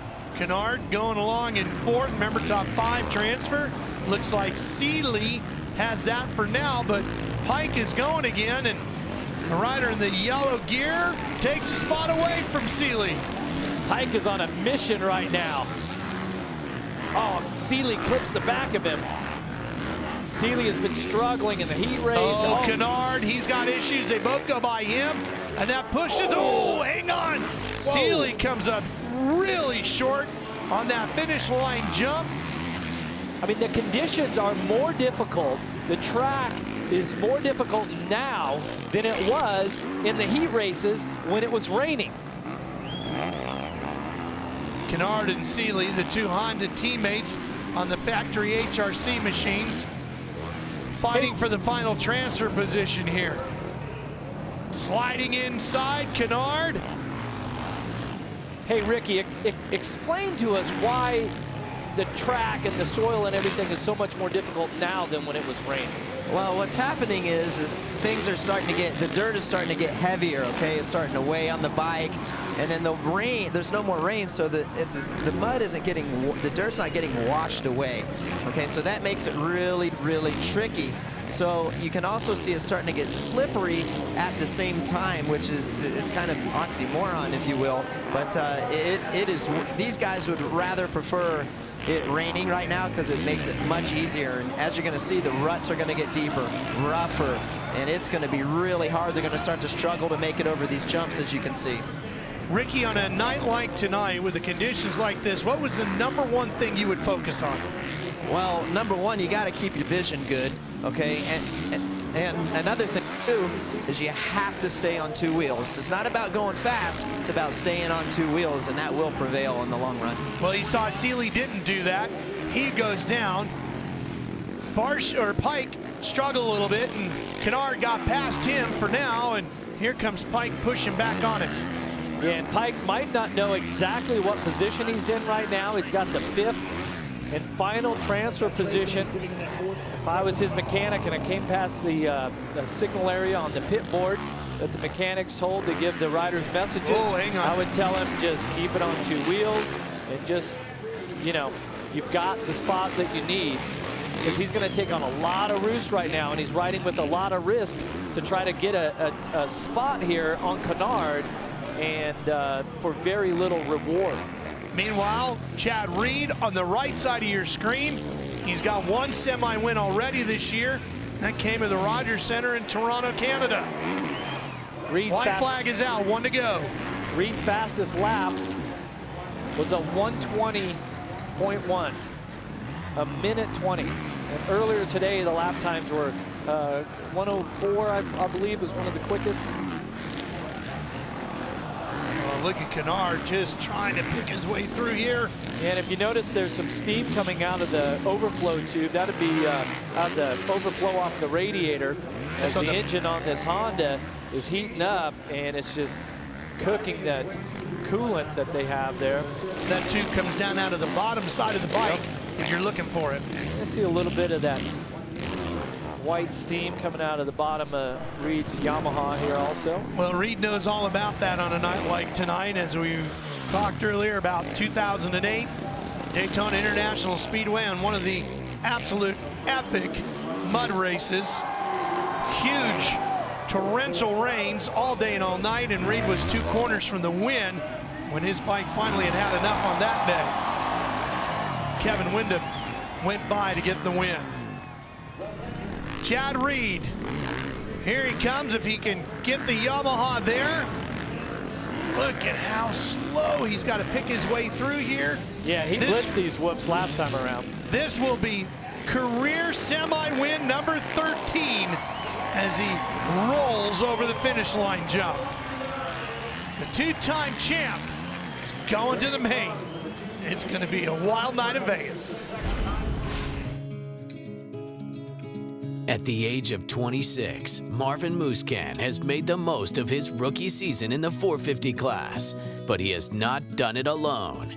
Coming up, how Marvin Musquin and his wife Mathilde have taken on the sport together. They always tell us, like, anything we say to each other in French is always so romantic. Even like we could be fighting to each other. They're like, oh, it sounds so good. I'm like, if you knew exactly what I was telling him, you wouldn't say that. Like, stay right here. There is more Monster Energy Supercross coming up. What if I do this? Yeah.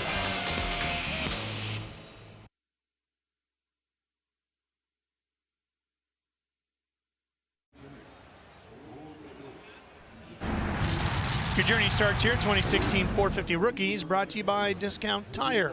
Marvin Musquin, 6th in the points. His best finish is 2nd, so close to that first win in Atlanta. And he wouldn't be able to do any of this without his wife, Mathilde.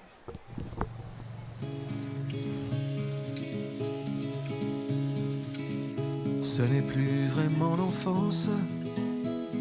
I always have to correct. You correct me? I think anything I say, she wants to laugh. Like, I know what it means, but people don't always get it the same way because the translation is not there. And it's super funny sometimes. At least I'm funny.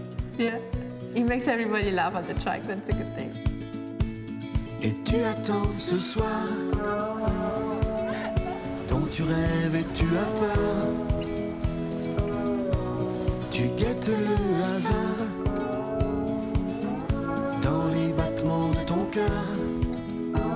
Motocross in France is not that big, but there's a lot of kids that rides, and I was watching videos of you know, the American Championship and dreaming of racing one day in America. We met at Bercy Supercross in 2004. We were still kids, 14, 15. I was kind of working for a French magazine for kids. I fall in love. I mean, I didn't know Mathilde very much, but wanted to be my girlfriend. And I was like, no, like I don't want it. And it took a couple months, and I was bummed. I was really bummed. Being far away from each other, it was very difficult. We would only see each other on the weekend. French Championship and European, and then the World Championship, and 2 weeks later we were packing. Our English was really bad. We would never answer the phone or answer at the door, so it was really difficult for a few years, but we did it together. I'm always at training. Trying to communicate a lot with Frankie, who is not here, you know, full-time in Florida. What was the lap time in motos, if they've been doing changes. And then I called him on the way back home and I said, hey, I did this and this, and he says, yeah, I know. I said, okay, then I don't call you anymore. The 2015 East Champion, Marvin Musquin, finally, it's done. I don't want to be just watching him on the podium like, good job, I'm proud of what you've done, but I haven't done nothing for it. You know, I want to be useful. The injury in the winter was a lot worse than what we expected, and the first time he was on the bike, I remember Ian calling Frankie, like, panicking, like, he's not even going to qualify. It's going to be a long season. Musquin going for his first career 450 win. Here it is, one more lap. Oh, it messes up Musquin big time. Musquin is off the track. Dungey goes by. His teammate gave him a run tonight. Heartbreak for Musquin. That guy's the winner tonight. He rode amazing. Yeah, I started crying because it was so painful. And I wanted him to remember that, hey, look what you did for 19 laps, you know? Man, it was so close. It was definitely that race that really helped me with my confidence, and I was able to do 4 podiums in a row, which is a huge part of my career, and we win together, so and that's awesome, but we also lose together. As long as we're not fighting, and the more time we spend together, the less we fight, so I guess that's good. Well, here it is. Get ready for next year. Our AMSOIL schedule of upcoming events. We'll be back at it January 7th in Anaheim, California, but some new stops on the tour next year. We're going to that brand new home for the Minnesota Vikings in February in Minneapolis. And then look, for those of you in the Northwest who have been wanting to see Supercross back, we'll be in Seattle in April, and we'll be in Salt Lake City in Rice-Eccles Stadium as well. Then we close it all out here on Championship Weekend in Vegas that first weekend in May. Go to supercrosslive.com, get your tickets now. Can't wait to see you guys on the road in 2017.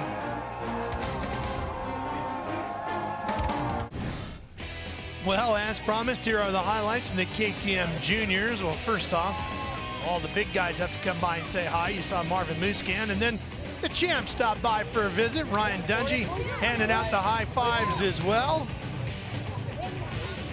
And the action was on. And Jeff, about 5 guys went down just when they dropped the gate. Yeah, 5 riders down right out of the gate. They were slipping and sliding everywhere. They decided to shorten this race to about a half a lap, and it probably took 5 minutes to run the last quarter of that. And that's a lot of what you saw, and you could hear the crowd just loving it. Jamison Mutchler had the lead early, but then John Fish took it away, and then they battled here. Jamison gets back by. And then he goes down, but Jamison got going again. I mean, this is a true team effort with all the Supercross track crew. There's our AMA official with the checkered flag. Yeah, and the crowd roaring its approval as Jamison Mutchler takes the win. The final round of the KTM Juniors for 2016 as he beats John Fish and Elias Ehrenhotter to the checkered flag. Well, as we said, it was championship weekend here in Vegas. The AMSOIL Arena Cross Tour wrapped up the Orleans Casino over last night on Friday night, and at the checkers, it was Gavin Faith taking his first AMSOIL Arena Cross Championship. Well, Gavin, first of all, congratulations on the championship. You had a lead heading into last night, but what were the nerves like ahead of that race? I was really nervous. I've been at championship hunts before and a couple times in Australia, and this one was definitely at the top of the list. American Arena Cross champion was on the line, so I was nervous, but I was lucky enough to be able to ride strong and able to get the championship. You now have that Ricky Carmichael Cup in your possession. You also train with him. What has Ricky taught you about how to be a good rider? It's awesome having Ricky on your side. I mean, he's the GOAT. He's the greatest of all time, so that's awesome. He was there last night at Arena Cross giving me some pointers, and he's been in the championship hunt, obviously, many times in his career, so he's a really good guy to have on your side. All right, Gavin, congratulations on the Arena Cross Championship, guys. You'll see the AMSOIL Arena Cross Las Vegas round May 14th, 8:30 a.m. Eastern Time on FS1. Yeah, and ironically, he is the first recipient of the Ricky Carmichael Cup. Now, what they give away there for AMSOIL Arena Cross Championship. 450 last chance qualifier with our AMSOIL Spider Cam. Some notables in this. You've got Nagy, the 509. He's been in every race. He's been in every LCQ, and he has failed to qualify for any of them this year. Cook 0 for 14, Akaden 0 for 13, Winterstrom 0 for 10. This is their last chance to make it in. We're going to take the top 4. Here we go.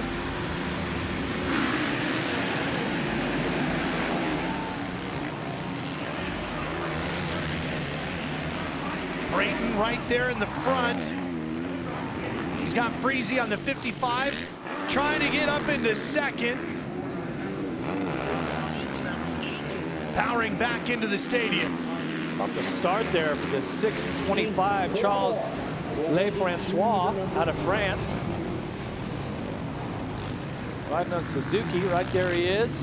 Freezy's gonna come by him. Oh, gets a little sideways, feet off the pegs. Freezy. Almost into the top blocks. Yeah. Look at how these lines have changed. They're starting to use some of the inside line there. It's really hard and slippery, but if a rut starts to form there, that's gonna be the preferred line. You can see Freezy just paddling along through here. Foot out, Challenger on the outside. Trying to get a number on that rider in third on the Suzuki. Well, it's tough, not only with the riders covered him up, but you can see even our camera lens having issues as well. All the moisture in the air. This is viewed from our AMSOIL Spider Cam. I believe that's Ramet, 206. On the Suzuki that's worked his way. Another rider out of France. Yeah, he's on the Suzuki RMZ 450. Freezy's going to hold on to second for now. Ramet's in there. Lefrancois is in there as well.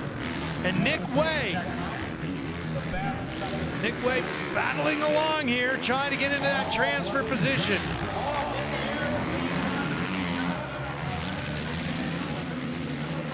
Way, who was retired at the beginning of this season, had hung up his boots, decided to come back and ride at round 10. He's been in every main event this year, his best being a 14. Now he's got still trying to battle to get that final transfer spot. And problems for Pike.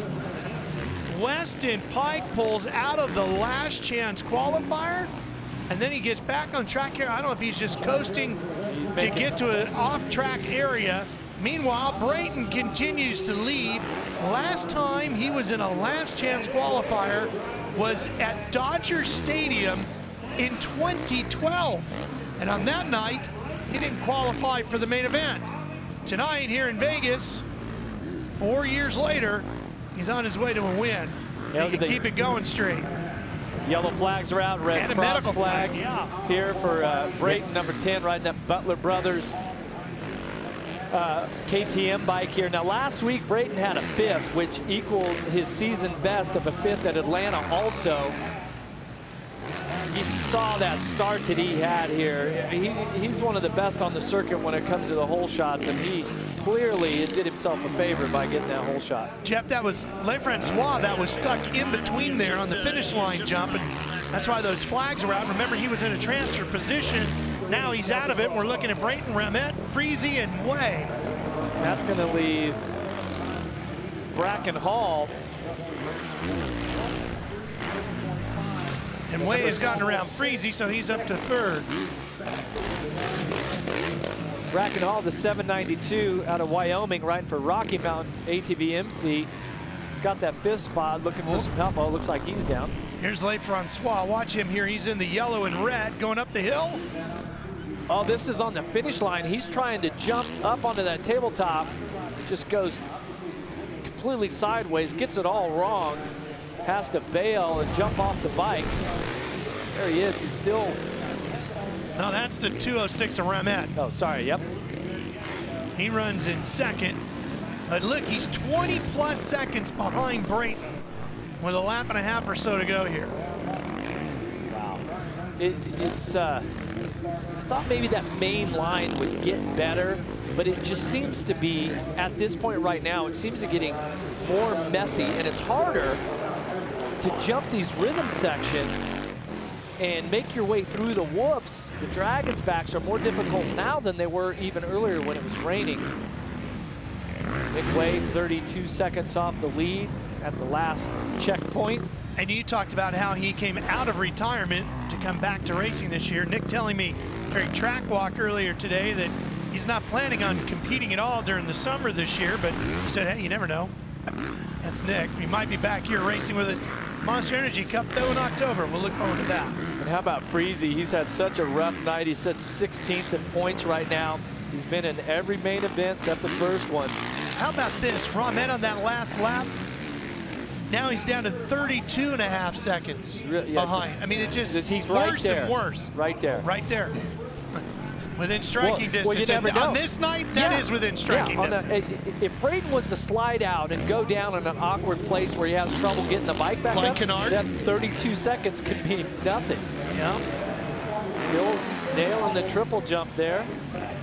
Well, and it's all about that confidence, like you and Ricky were talking about, and you see Brayton has that. He's not afraid to put it out there. Well, I know we got the main events coming up. Brayton's still trying to win this last chance qualifier, but I'm telling you, I have seen riders on nights like tonight when their attitude is right and their focus is there. They can ride a track like this almost like it's dry. Well, he's 8th in the points, quite a few behind Seeley. There's a checkered flag, and he gets his 3rd career last chance qualifier win for Justin Brayton. Even the flaggers trying to and here's shake some butt Ramette, off. who was in 2nd. We talked about, even though he's 32 seconds behind, he might lose his transfer position here because Way and Freezy were right behind him, and Hall would be the one who might get the shot at taking it away. Yeah, and Hall has not made a main event this year. And he can't get going. We will straighten it all out for you when we come back as to who finishes in transfer positions. One race. For the first time ever, we mixed the 250 East and West together. 2 championships. No tight points. It really could shake things up so much. We got a great championship on our hands. Titles are on the line when East meets West in the 250 main event. Christian Craig's a winner! Look over there. Stay right here. There's more Monster Energy Supercross coming up on Fox Sports 1. Good job. Tonight we close it out live from Las Vegas. This is what it's all about for these 250 riders. Here it comes. Got the first gate from Vegas. First heat of the night. Oh, one rider down. So much mud out there. Dan Boyd Stadium. A mud race, a lot has to do with your attitude. The adrenaline's going wide open. Oh, tagged by Savacci. Who will win here? Through comes Savacci. Here comes Webb. The heat races have been spectacular. Malcolm to the inside. Oh, whoa. Look at Malcolm. The checkered flag away. His fans have gathered once again. They're sliding around. His checkered flag. The 250 East and West. Expect a lot of fireworks. The shootout is set. Tonight we wrap it all up. Well, these fans have had to deal with some weather, but boy, are they enthusiastic here at the season finale. And we heard, Juliana, that the folks at home are pretty enthusiastic too with the pictures they sent in. Correct, everyone at home, you guys are amazing. You are definitely gonna go out with a bang with these photos. And guys, my monitor is working tonight. So you guys ready to take a look at what we got? Absolutely. All right, let's do it. This is how we watch Supercross, a little bit drier than what we are here. We like it. It's like they're camping out at the desert, probably. Oh, that's about what we wish our track looked like. Yeah, I wish I would have had a cake like that. Good cake. Awesome. There you go. That's a good cake to have tonight. Oh, yeah, Colt Nichols fans from there in Oklahoma. Happy prom. Enjoy it. Looks great, guys. Have fun. Love the cats. Rooting on Dungey. Kitty Cat Dungey. Oh, look at this here. This is Bailey Antonez, Buddy Antonez's daughter and wife and family and everybody there. Antonez, of course, 5-time AMSOIL Arena Cross champion. Yes, perfect family. Tonight. Perfect. We love it. All the kids staying up for the grandpa's birthday. Happy birthday. 60th. Tonight, watching with Dad tonight. Tomorrow with Mom. Guy's got his helmet on and everything. Congratulations, whoever you are, 331 Bun, congrats. Back from deployment, well, thank you for what you do. We're so glad you're here to watch us. Welcome home. Air Force. Look at that face. Yeah, that's Uncle. We love it. That's great. It's right there. All right, guys. Well, thank you guys so much for sending your pictures every weekend. I have to say, you guys made my rookie year one I will never forget. And, of course, happy Mother's Day, Mom, to all the moms out there. And I hope to see y'all next year for more social media. Bye, guys. Thanks, Juliana. Appreciate it. That was a lot of fun throughout the course of the season, seeing all of the picks sent in. Hey, Jeff, normally these riders would have the opportunity to take a sighting lap, and nobody's doing it. No, I mean, they know that the track's going to be muddy and slippery, and it's going to be a complete mess right now, of course. So what they're going to do is, with the start being so critical, is they're not going to take that sighting lap, because if they get the bike muddy, it's going to weigh more, okay? So instincts is what's going to have to carry them through the main event, but the start is going to be so critical, so they want to keep those bikes clean, the tires clean, and all of that. But what a race we have. The 250 championships, East and West, come together for one finale, both championships on the line. It'll be a pretty exciting main event coming up. Yeah, and remember, where you finish is going to be the points you earn towards that championship. So that's going to be crucial for somebody who's on the edge of potentially winning here tonight. We also, you mentioned the start area. How will those mechanics and riders prep the start gate area differently tonight than maybe they would in a dry condition? Well, they're going to just try to clean all of the mud out of the rut that is behind the gate. Now, the mechanics, they cannot touch anything in front of the gate. You see those Monster Energy logos right there. So everything behind it, they're just going to try to get that rut clean. They're also going to try to clean the area where the riders put their feet down also, so that they don't put their feet in any mud and lose their balance, things like that. So start is going to be so important here tonight as you mix all of the best East and West 250 riders together. Remember, we have a 14 and a 16-point lead for each, the points leaders. Webb struggling a little bit tonight with that arm injury, trying to repeat as the West Coast champion. But Joey Savacci, the 37, really good here tonight also. Let's get a Honda pre-race report from Jenny. And guys, all night we've been talking about how important mental toughness is when you're dealing with these difficult track conditions. Well, Malcolm Stewart is just going with the flow. That's exactly what he told me. He's cool, he's calm, he's collected. He knows that a championship is on the line, but at the same time, Malcolm feels like he deserves to be here. He said something that was interesting to me. He said, I might be the only person who knows exactly how hard I've worked in the off-season. It's not a surprise to me that I'm in this place because he is here by design. That was Malcolm's plan all along. And as for the shootout format, Malcolm's not intimidated. He said, I've raced East Coast, I've raced West Coast. I understand what all these guys are up to, and I can say that if Malcolm goes out and does what he hopes to do tonight, we may see some extra dance moves. Ricky? Yeah, well, what all these guys are going to have is this right here, good vision. I have Chad Reed's replica Oakley goggles from his semi-race that he won, and he elected to go with the tear-offs. Okay, you guys can see these right here. They're laminated tear-offs. Some guys are probably going to stack close to 20 of these things on here, all right? So when your lens gets completely covered with mud, boom, you tear it off like that, and you have clear vision. Clear vision is going to be a premium tonight. These guys are going to want these, so I would elect to go tear-offs. Some guys might go roll-offs, but either way, clear vision is what you need. All right, Jeff, we talked about the shootout rules and how this is going to work. It is now going to be a 12-lap race, 22 riders. And again, main event points will be based on overall position, not on their specific region position, which is the key to the championship. And coming into this race, Malcolm Stewart is at 14 on Plessinger, and on the west, it's Webb, 16 up on Savachi. Yeah, and because our lap times are so long here tonight, that's why we have shortened the main event from 15 to 12 laps. And you know, those are big point gaps, Jeff, but the way we've seen here tonight, a guy could easily fall and drop 15 position. Yeah, any little mistake could be so costly. Your 2 points leaders right there, the red plates. What a big night this could be for Malcolm Stewart, the Geico Honda rider, trying to achieve his first professional championship. Discount Tire will have it all for us from high up in the sky with Spider Cam. It has been a wild season of 250 competition on both the East and the West, and it all comes down to this historic moment. For the first time, we merged the 2 championships together in the final round to decide the champions. And then one of the wildest, craziest, muddiest tracks we've seen in years, and we're going to decide the champ right now as we drop the gate in Vegas.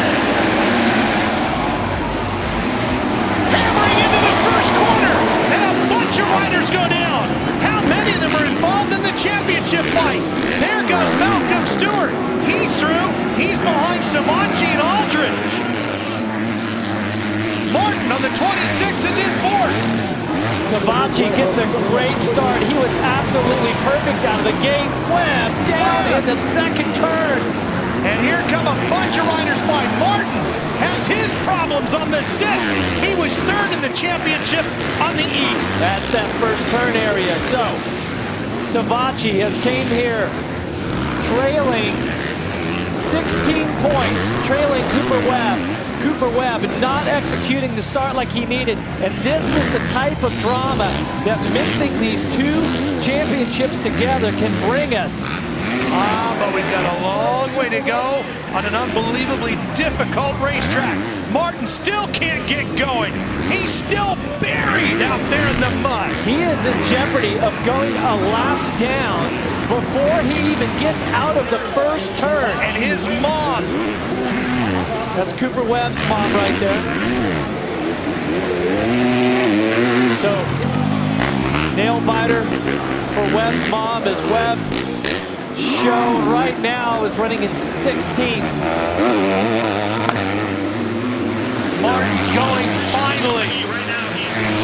This is why this points lead for our points leaders coming into here, having that gap is, you know, such an advantage. Clear-cut plan here for Joey Savachi, who sits 2nd in points. Go out, win the race, hope for Lady Luck to swing his way. He is executing that so far. Cooper Webb right now shows himself running at Plessinger's in the pits. He's second in the points. Major problems for him. That's second in the points in the East. And things are just continuing to go bad for that team as Martin's issues continue. Could Bobby Regan and the YAMALUBE Star Racing Yamaha have any more bad luck in this main event? All three of their riders that were in championship contention have had problems. Jeff, look at this Savatgy. Savatgy's struggling to get through this corner here. He had about an 8-second lead over Nichols, and there's Nichols. Jeff, that's going to be the kind of thing we're going to have to deal with all night long. This is going to be one wild race to the finish as Nichols goes by and takes the lead for now. We're only 3 laps in. Okay, points as they run. Webb goes back into the points lead, and Savatgy goes back 3 points. The difference between first and second, where Nichols and Savatgy is, 3 points. Savatgy still in second.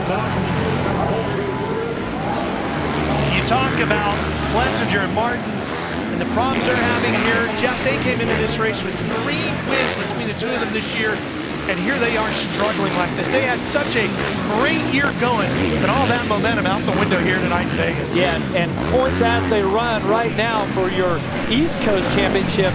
Malcolm Stewart, the number 50, who sits in third in the race. Points as they run, he is up 32 points on Plessinger. That is going to give him the title. Nichols' best finish this year, a second at Oakland. He's on his way to maybe getting a win here tonight. Now here's Cooper Webb. As they run, 3-point lead over Savatgy, who sits second to Nichols. That is not many points to work with. A lot of pressure here on Cooper Webb, your reigning champion, riding with a broken wrist right now. You got to think that with the broken scaphoid that his grip strength is down, and tonight is a night where you really need that. Savatgy back around, and that's a huge move because Jeffy picks up 2 points on Webb and is now 1 behind. If Webb has a problem, boy, you could be looking at Savatgy taking the championship here tonight. Yeah, this pressure from Colt Nichols is the last thing that Joey Savatgy wants right now. Nichols, he almost jumps off the side of the track. Cooper Webb on the right side of your screen. Remember, every position he gains or loses is so critical in the battle with Savatgy. That pass there gives him 2 and makes that gap between him and Savatgy 3 once again. Meanwhile, Savatgy here out in front. Yeah, Webb, I believe he went by Osborne and Aldridge. Gave him 2 spots right there. And look at how close. Colt Nichols, he has been so aggressive in these conditions. I mean, he's been close to going down multiple times, but he certainly has more speed than anyone else out on the track. But he really has nothing to lose. Savatgy is in such a pressure-filled situation. Ricky, adding to that pressure is the fact that Monster Energy Pro Circuit Kawasaki has not won a 250 championship since 2011 when Brock Tickle got it done, and that was truly the powerhouse organization in this division. Yeah, it sure was, and it still is a powerhouse organization. Don't get it wrong, but I can speak for Joey Savatgy. He is doing everything he can possibly do right now. He's executing the race perfectly, as you talked about, Jeff. And he cannot control what goes on behind him. And whatever happens, if he doesn't win the championship, he knows that he has done this weekend everything that he possibly can do. Martin just gets by Webb. By his teammate right there. I don't think there's any love lost between these 2 teammates. They battle pretty closely. Aldridge is in here too. And Jeff, this is all back in just outside the top 10. And Davalos is in there on the far right. And that was Remember, like Plessinger, the teammate to Webb and Martin, just goes forward past him. Plessinger had been his shifter on that first lap. That's why he was in the mechanics area. He now went past his teammates like they were standing still. The man who came in here leading the 250 East Championship, Malcolm Stewart, finds himself in third, and the gap between him and Plessinger is 24 points as they run with Plessinger moving up. And here's the big story now, Jeff. The way they're out on the racetrack right now with Webb all the way back in 12th and Savatgy in the lead, it's a tie for the points lead in the West between Webb and Savatgy as we're halfway through here, but Webb has more wins. 5 for Webb, 2 for Savatgy. He needs one more point at least.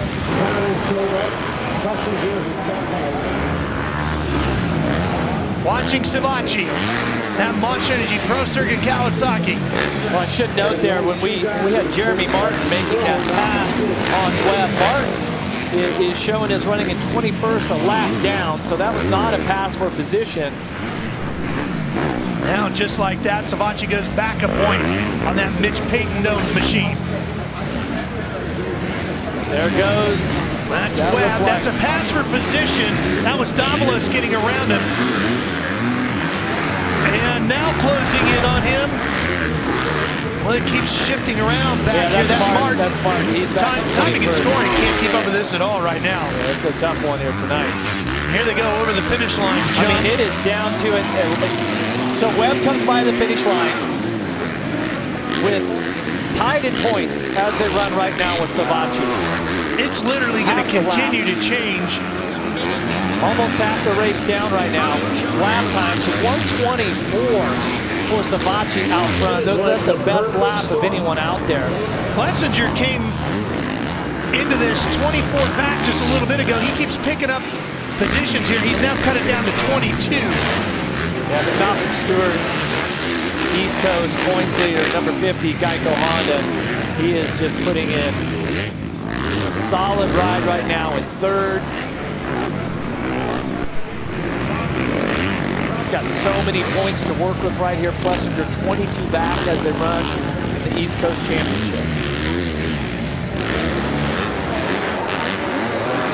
After the second race at Anaheim this year, Savatgy was 22 points down to Webb.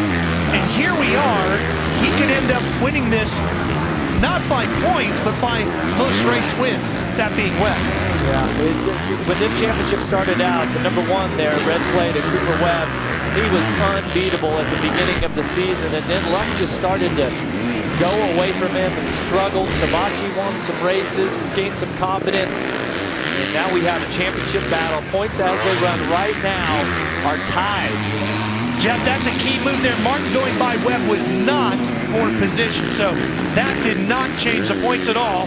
The next one that Webb has to worry about, Webb is in 12th. Subaros is back in 13th, but he's a ways back behind him, about 10 seconds. Yeah, 10, 12 seconds. So with Webb, this thing is so close, and you got to think he's just saying, okay, just like Ricky mentioned, just don't make any mistakes. Keep it on 2 wheels. Try to keep your goggles clean.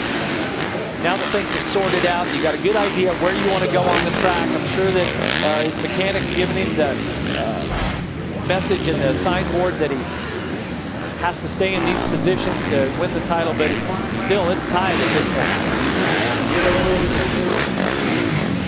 Well, Savatgy's doing a great job. He's done everything he's been asked, as Ricky pointed out earlier. You got to get out, you got to win it and hope for the best, and he's done that. Well, and now you see Cole Nichols there is 12 seconds behind. So now Savatgy is in his own world right now. Just focusing on riding his laps, not making any mistakes, looking ahead on the track, looking for lap traffic, trying to anticipate where the lap riders are going to go so you have a clean line. Here's Cole Nichols, who runs second on the track. He came into the night, he's 4th in the points in the West right now. 25 behind Webb. And if you're wondering if Webb wins this on race wins, not on points, if that's the first time it's ever happened in history, no, going back to 2005 on the East Championship, back then they ran 125cc machines. Brent Langston beat Josh Hansen. They were tied on points. Langston had 3 wins, Hansen had 2. The title went to Langston. By 1 race win. See Malcolm running into the back of his teammate there, RJ Hampshire. Hampshire's 8th in the East Coast Championship. Oh, Hampshire almost over the bars. That's the kind of thing that could have been disastrous for Malcolm. Well, and Hampshire needs to be conscious of that, obviously, and maybe he just didn't realize. Cooper's mom, fingers crossed.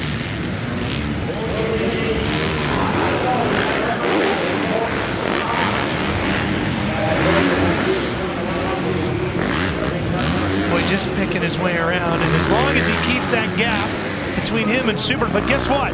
Supercross has cut that. No, I'm sorry, I was looking at the timing and scoring wrong. Looks like right now that gap for Webb is going to hold. We'll check when they finally get across. Start-finish line. Here comes Webb. He'll be going over that here momentarily, and then we'll see where Supercross is. I mean, it's just incredible that this West Coast Championship has come down to this. Absolutely tied in points right now. East Coast, as they run, Malcolm Stewart still 22 points up on Plessinger. Martin, of course, being lapped down his way out of the race for the title. I'm winning my title. Here's Craig and Plessinger, 2 riders that both won races this year, and they are battling over 6th position. Won races for the first time in their careers. Craig is 3rd in the West Championship. Plessinger was 2nd in the East.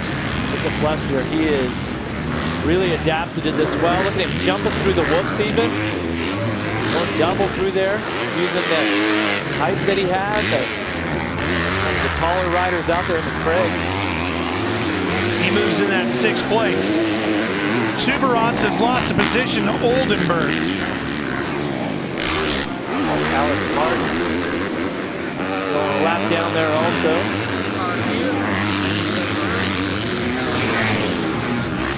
A little less than 3 to go, Ralph. The West Coast is still locked up, tied in points. Stewart, Plessinger separated by 22 on the East. 21 now as they run. Excuse me. Webb is going to just sneak this thing in. His biggest thing is just not making a mistake at this point. So that's Plessinger. He goes by Nichols for 5th. That puts him 21 behind Malcolm. Plessinger last time around was a 1 minute, 25-second lap time, the fastest rider out there. Savacci, massive lead over Osborne. Savacci turned to 131, so he's right, super conservative at this point. Huge lead. Here's Savacci, 19 up on Osborne, who's having a really solid race. In 2nd place, had to come through the last chance qualifier. Won that after crashing in his heat race. Zach Osborne having a good run here in the final main event of the 250 championships for 2016. And so Savacci here out front, still a 22nd lead. Webb sits back in 12th. I think if you would have told any of us that Webb would be focusing on a 12th place finish at any time in this championship that would secure the win, you'd think we're crazy, but that's going to be what it's going to take. Joey Savacci on his way to his 3rd win of the year. Took victories in Oakland and the 2nd race of the year in San Diego.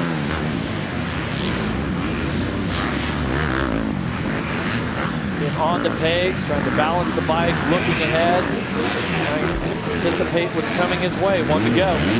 One more lap for Joey Savacci, Jenny. And you can see the determination that he's riding with.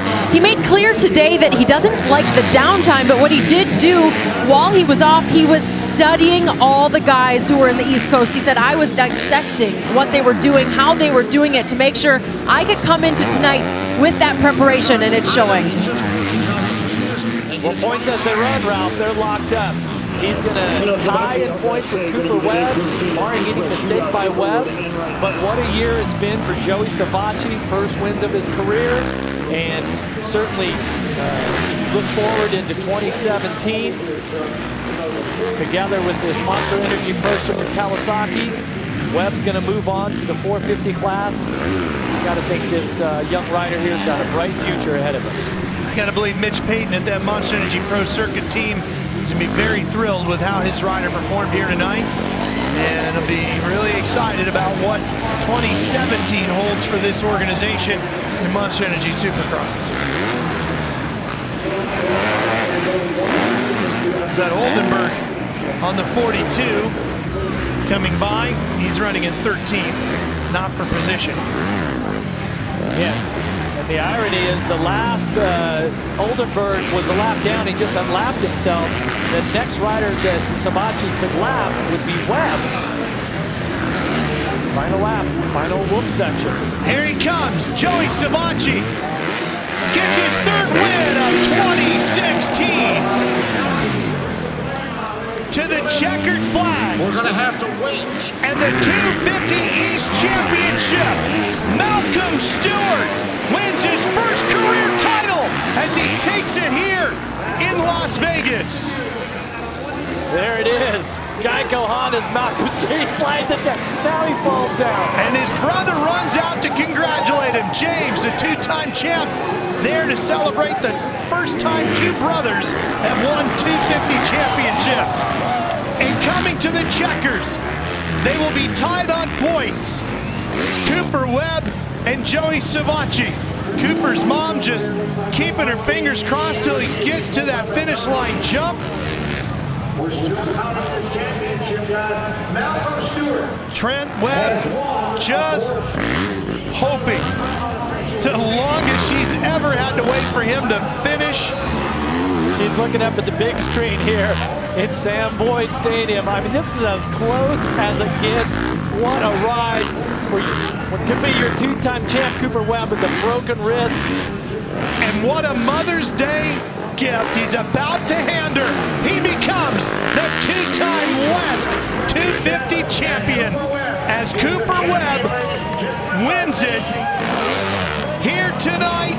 He claims that championship in Las Vegas.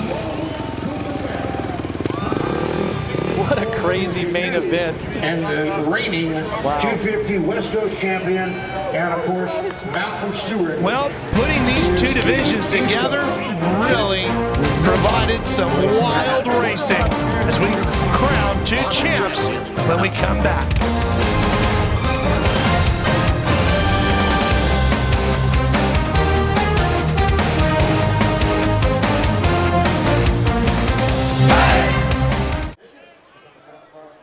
Well, it is going to be crowded on the podium as we have two champions to hand number one plates to. Let's first show you the 250 East points.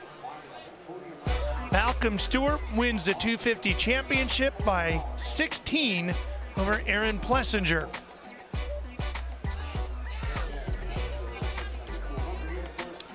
That's how they will wrap up there. Stewart, Plessinger, Martin, Davalos, and Bowers. The top five there. We head to the podium now for the 250 plate presentation. I have a very special guest joining me right now, Kevin Crowther, the AMA Director of Supercross, for a number one plate presentation. Thank you very much. Malcolm, that was a crazy night out there. Watching you guys go through that for 12 laps was just insane.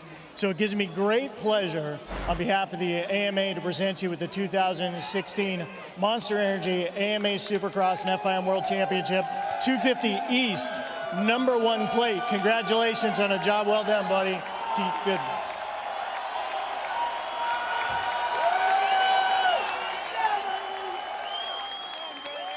Malcolm, it has been unbelievable to watch you throughout this entire season. Your energy, your determination. What is going through your mind right now holding that number one plate?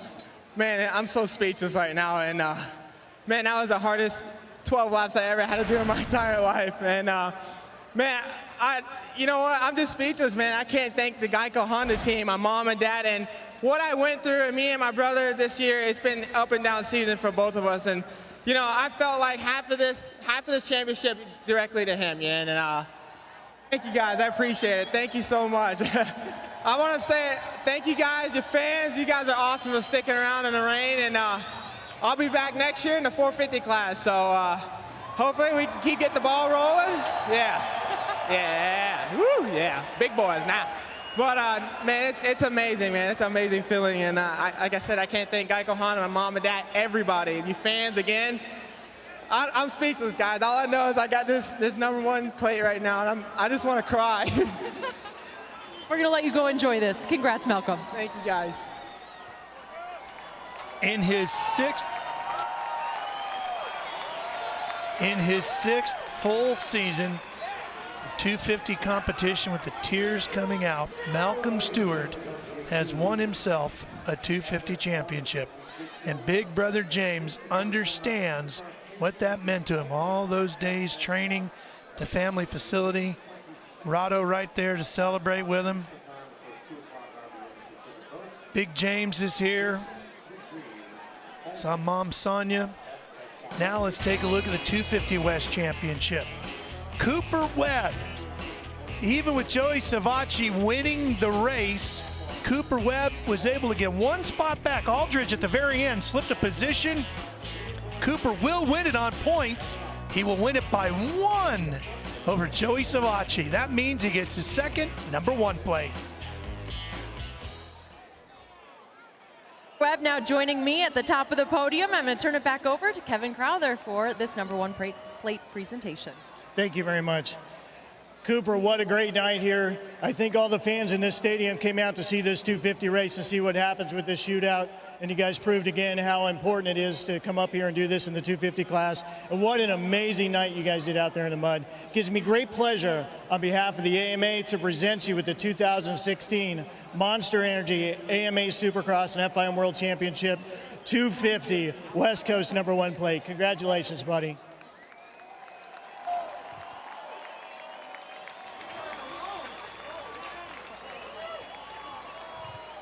Cooper, second year in a row, you're the champion, but this night was not easy. You've been fighting through that wrist injury. You also didn't have the best start. This was a all-out battle for you. How hard did you have to dig to get this done? Yeah, it was definitely not easy, but you know, we fought for it, and that's why we're up here. You know, all the hard work in the season is it's definitely paid off. So wasn't gonna let injury set me back. So yeah, unfortunately I had a crash and wasn't looking good there for a second, and you know, I knew what I had to do, but I'm just stoked to get it done. And you know, I can't thank my whole Star Racing YAMALUBE Yamaha team enough. We had an up and down year with stuff happening, but it all works out in the end. And really want to give a shout out to Dr. G and my trainer Gareth Swanepoel. I probably wouldn't be racing tonight if it wasn't for those guys. And just want to give all the God all the glory. He had a plan, and you know, it all paid off. All right, go enjoy this. Well, that's the second one of those for Cooper Webb. And as he said earlier, he's moving on up to the 450 class. And Malcolm making the announcement here that he's planning on going to the 450s next year. And here a look at the results of the race itself, with Savacci taking the win over Osborne, Stewart, Plessinger, and Gannon Audet having a great run. Jeff, we never really got to talk about it to fit. Yeah, I mean, Osborne going through the last chance qualifier. Plessinger had the bench shifter. He was in the mechanics area. Audet there with the top 5. Pretty nice rides. Let's go back to Jenny. Well, Joey Savacci, an unbelievable race for you tonight, and we saw you literally give it your all. When you crossed the finish line, I could see the disappointment. At one point, did you realize that you hadn't won the championship?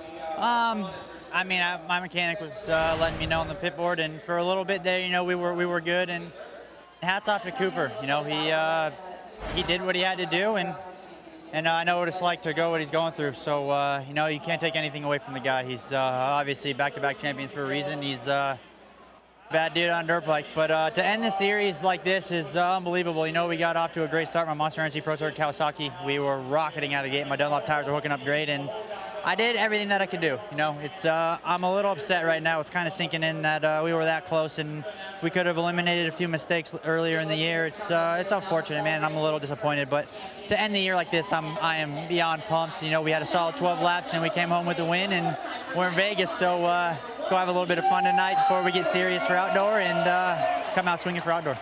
Joey, thank you very much. Zach, it started out as a little bit of a challenging night. You crashed earlier, had to go through the LCQ, and then third overall. What has changed for you, and how proud are you of the season you had? Yeah, I'm happy with my season. I won 4 heat races and 5 times on the podium, and to get on the podium here in Vegas in the East-West Shootout and the conditions we had, like you said, I went through the LCQ, so I had, I think, 20th gate pick, and I was in the first turn, a little melee there, so to come back and get second tonight and be 4th in the championship, I had a good season. I had a DNF in Glendale, which kind of killed my my championship hopes, but we'll come back strong next year, and I just have to give it up to the Lord Jesus Christ for keeping me safe. This is one of the toughest races I've ever ridden. It's just so sticky and claggy out there. I mean, it's tough.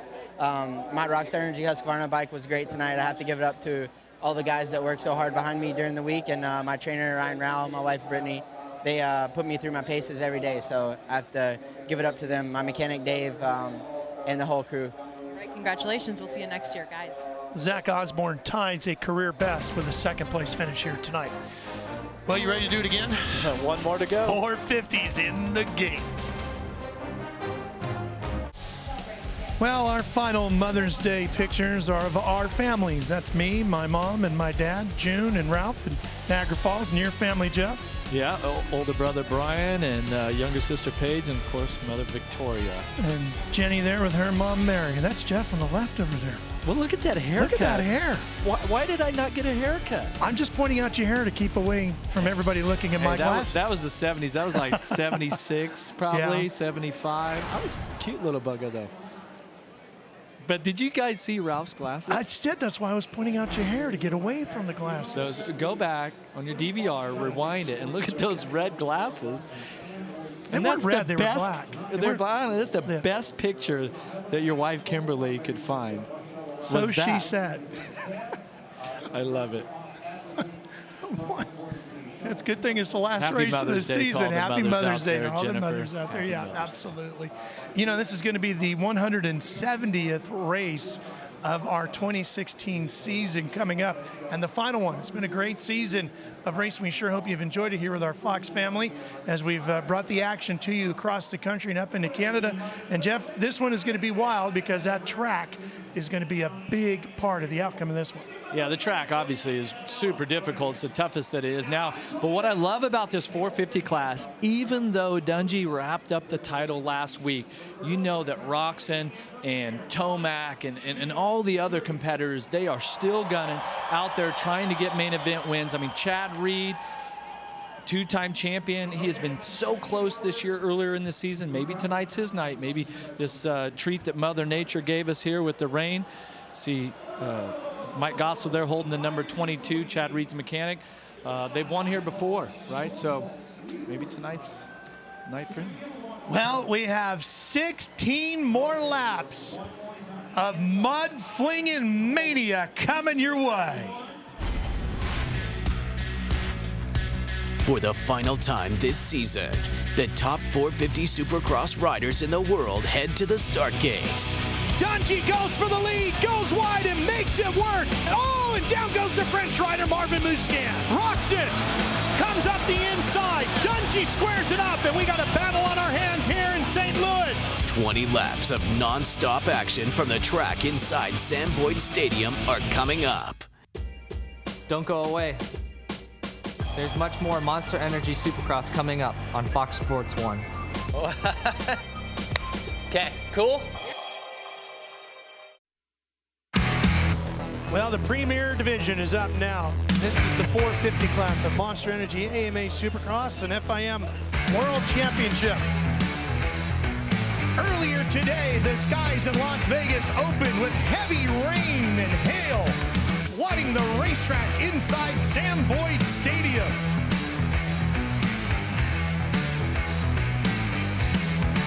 Kicking into gear, ready to go. Let the mud fly. Dungey and Anderson battling for the lead, and and it's going to go to Dungey for now. Here, oh! Hang on, Trey, and he loses the grip, and down goes Trey Canard.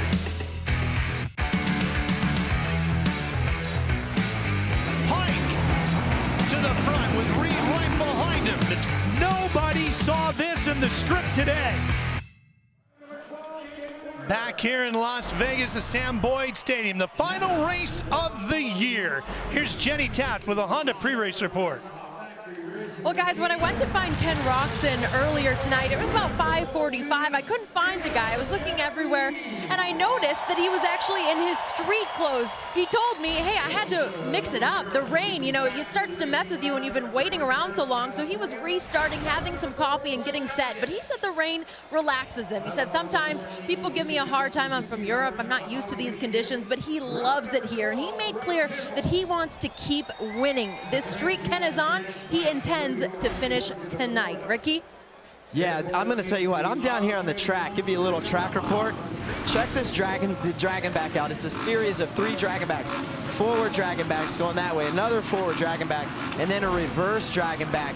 Not that the mud's making it any easier for these guys, but it's going to be interesting because it's starting to dry out and tack up a little bit to see if these guys can carry their momentum off of this first dragon back and do what they were doing earlier in time qualifying practice. Should be interesting.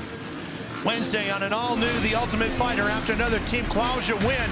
Coach Joanna lashes out at her fighters.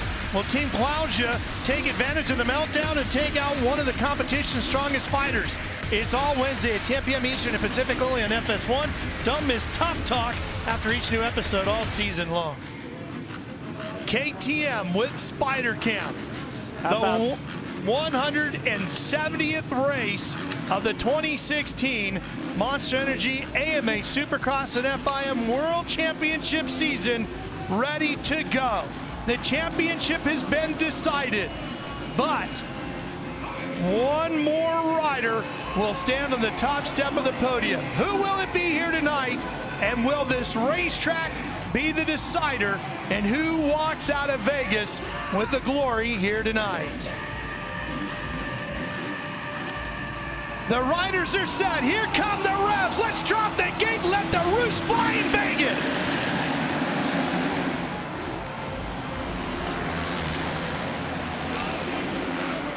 The champ comes out with the lead with Anderson and Bogle on his tail. Oh, Bogle off the track. Back into the stadium. Here they come. Dungey's in the lead. Roczen, third. Reed, mid-pack. Anderson on the inside of Roczen. And Dungey is out front, going for career win, I should say season win number 9 here tonight. Here's the dragon back area that Ricky was talking about. You see that one line everybody's kind of filing into. Looks like Musquin's gonna be 4th, Millsaps 5th. It would be career win 31 for Dungey if he can get it here tonight. Roczen misses the triple. He was really aggressive in that sequence of jumps before the triple. He was going to try to make a pass on Anderson, and it cost him because he was out of that main line. Now, an area like this, it looked like there's no real defined line, but where they were at, there definitely was a one-line situation. Oh, and now he goes by Anderson. Musquin is in 4th, but how long will Roczen stay there? Roczen clears the finish line jump, using the power of that Suzuki 450 to clear it. Over the last 5 weeks or so, Roczen and Dungey have really battled hard. Well, Anderson, he's been there. He's been on the podium. It's been just a click off. You've seen the intensity that Dungey and Roczen have had here at the end of the championship, just unmatched by anyone. And look at the gap after Chad Reed's 6th. You have to go back 10 seconds to find Barsha right there, yellow gear on that blue Yamaha. Dungey, Roczen, and Anderson finished in that order 3 times in a row this year. See if they do it again here tonight. Tomac on the 3. He's in 9th. Oh, look at how messy this section is. If you get out of that main line, it's just brutal. That was Santa Clara, Indy, and St. Louis, where Dungey, Roczen, and Anderson went 1, 2, and 3 in a row. Well, that was the point of the championship, as Tomac misses the triple here. That was the point of the championship where it was a must-win situation for Ken Roczen to continue to try to gain some points, to put the pressure on Dungey to maybe make a mistake. Dungey didn't crack. In fact, he upped the ante and won a series of those races, and that's what really secured that massive points lead for him. Watching Barcia, Canard right there, Canard and Tomac right behind him, and you saw Trey struggling a little bit on that Honda. So look at all the mud that's flying up through those sections. That's why it's so important to have your goggles set up good, have multiple tear-offs upwards. The way that the goggle companies that make these laminated tear-offs now that are super, super thin, and you can use upwards of about 30 tear-offs on your goggles. And then, like Ricky talked about, there's also some riders using a roll-off setup where you'll have about 100 holes to the roll-off, so 100 clear lenses essentially. Ryan Dungey leading here on his Red Bull KTM. It was at 2.6 seconds. Let's see where it is when Ken Roczen hits it. It's a little bigger now. He's got it up to 3 seconds. 4 laps down in the 16-lap main event. I mean, you really have to applaud the fans here in Vegas at Sam Boyd Stadium. Rain came down late afternoon. I mean, Millsaps with a problem with Trey Canard there too on the 41. Let's see what happened to those two riders. Millsaps was running up inside the top 5. Watch the 18 left side of your screen. So Millsaps, he's going to skim the whoops. He gets sideways. His left hand comes flying off. He smashes his chest into the left side of the handlebar. Well, he took a shot, and then Reed comes by, and it looks like Trey. Millsaps picked up something besides his goggles, yeah, too. I wasn't sure what that was. Like a necklace or something that maybe got ripped off? I don't know. That was odd. Well, here we go. Same section. Dungey. He's got some company now as he gets a little squirrely through the whoops. Roczen is closing in. Yeah, there he is. And Captain America and Iron Man are about to go at it. Like Weimer and Millsaps pulls off the track. Weimer goes a lap down. What I was going to say about the fans here in Las Vegas have been amazing. I didn't think they owned rain gear or ponchos. I mean, why would you here in the desert? But, I mean, their stands have been packed. They've been so energetic. And right now, the final main event, what, 170 races we've had this year in Monster Energy Supercross, kind of heat races, semis, last chance qualifiers. And here we go again. Dungey and Roczen going at it. And even though Dungey won the championship, Roczen would love nothing more than to steal the final one out from under him if he can get there. Ricky, at a moment like this, you can take that lead by not even passing him, but just forcing him into a mistake. Well, that's right, and mistakes come easy on a track like this, but you can't expect that even with Ryan Dungey. Look at here's going through some lappers right here. Freezy getting in the middle of this. Dungey and Roczen caught him so quickly. Dungey almost jumped into the back of Freezy. Then Roczen has problems getting by Freezy, lapping Freezy in the whoops, takes him off his line, and they end up pretty much where they were before that whole incident. Freezy on timing and scoring is shown running in 17th at the moment.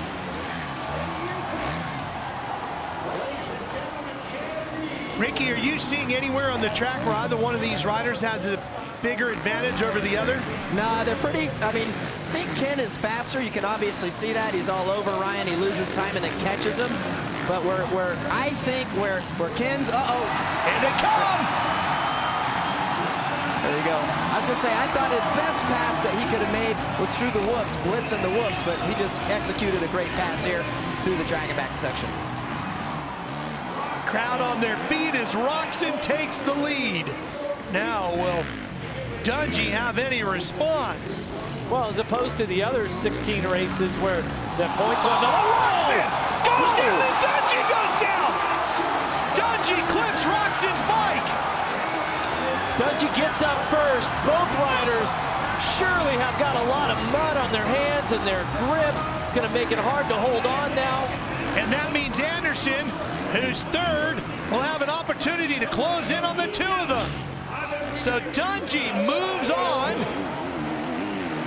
Wow, this night has been just crazy. Anderson will move into second. Here he comes. That's Alessi, but there's Anderson right behind him on the 21. Alessi is not in position. Mike is actually in 16th. Yeah, that rider there on the HUSQVARNA number 21 is your second place rider. And look at this. Roczen's in the pit area. That's his mechanic, HUSQVARNA, with the red brim on his hat. Yeah, like I talked about when he went down, see what they're doing? They're trying to clean the mud off of his grips and his gloves. This mud here, when it gets on there, it's really hard to hold on to the grips, and you know, it's dangerous at that point. Now think about this. Dungey went down also. Let's take a look at this. Okay, Roczen, no hand guards either. SXMO look here. He goes over the bars and watch both hands in the mud. Left hand side of the grips in the mud. Dungey goes down. He goes down a little drier area, probably doesn't get any mud on his gloves, and he's using hand guards on the KTM, which in the event of a fall could protect the mud from the grips. And is that Muskin? Yeah, Marvin is in. And he's got, oh, he went down in a really wet spot.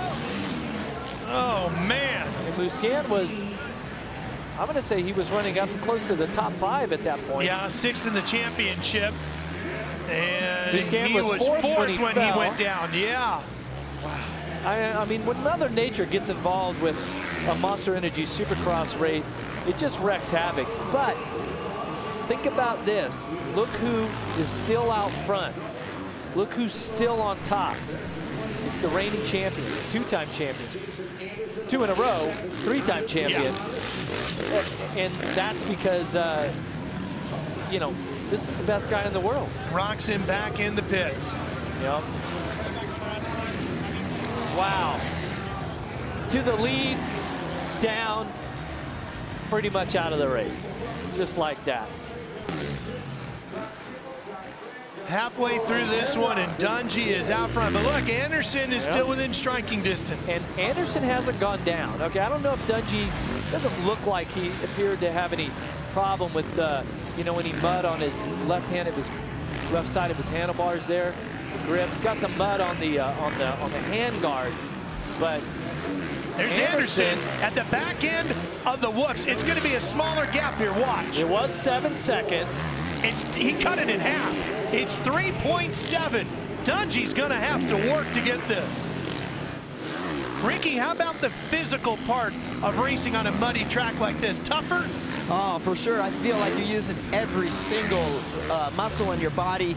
It, you know, the balance, it takes so much more balance. I've been talking about that all night in the mud. You're constantly trying to keep the bike straight. It's wanting to go left, right at all times. You know, the mud and the ruts are taking you all different ways, so it's definitely harder for sure, in my opinion. This was a battle here between Canard and Reed. They're fighting over 5th. Give it to Reed for now. Canard had the spot, might have just passed him. Timing scoring hadn't caught up yet, so. Baggett is just in front of them too, Jeff, running in 4th on that number 4. Pretty good ride for Baggett. Remember, he had problems earlier tonight. He didn't get out of the gate real good, but he was, think about this.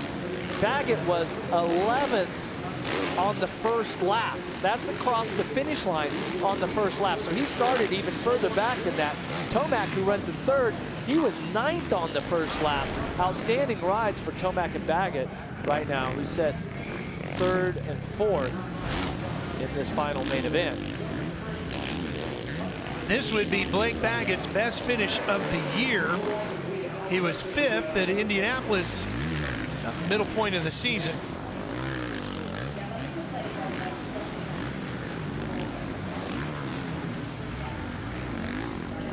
Dungey has opened up a couple of tents on Anderson. Anderson, remember, a two-time winner this year, Anaheim and Detroit. He got that season opener, and then that victory in Detroit came when Dungey was penalized after passing or not rolling through on a medical flag.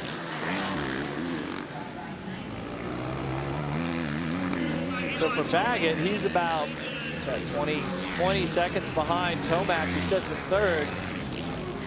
Reed or Canard to be the next guy in line. There they are. Reed, Canard, Tickle. Yep. A three-rider battle there, 5th, 6th, and 7th. And how about Brayton back here on the number 10? Brayton, Jeff, remember, he had to come through the last chance qualifier, which he won, and now he's running in the top 10 in the main as we watch Grant here with Bogle right behind him. Yeah, and Bogle, remember, he won the heat tonight. He won the fastest heat, so he was the quickest. He was third off the start and made that big mistake, which really set him back, because Bogle here on the Geico Honda was 19th the first lap across the finish line. Wins his heat, and then the first lap of the main event does not go his way. And he's been battling, struggling through this main. He's up to 9th. See, Bogle, one of the riders, has chosen to put some towels. See those white towels he's got hanging off of each hip? Remember what happened with Roczen. He's going to make the move on Grant. Bogle will pick up the position and move into 8th. Yeah, so Bogle, in the event of a fall where he gets mud on his grips or his gloves, he's got those white towels right there that he can use to clean his glove off and at least try to, you know, the glove and the grip, to try to get some grip back.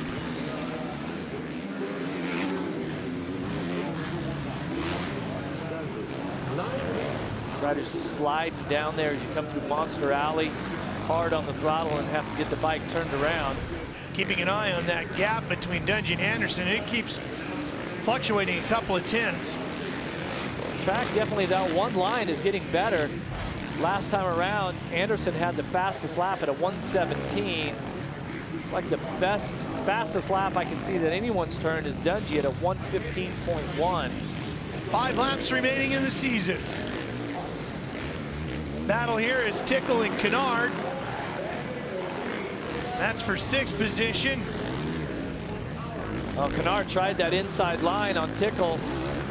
Didn't have a real good rut there. Looked like he was sliding the Honda around, and pretty good effort here by the number 20 of Brock Tickle. Oh, hang on, Brock. Boy, hit the feet right off the pegs, but he maintains the position.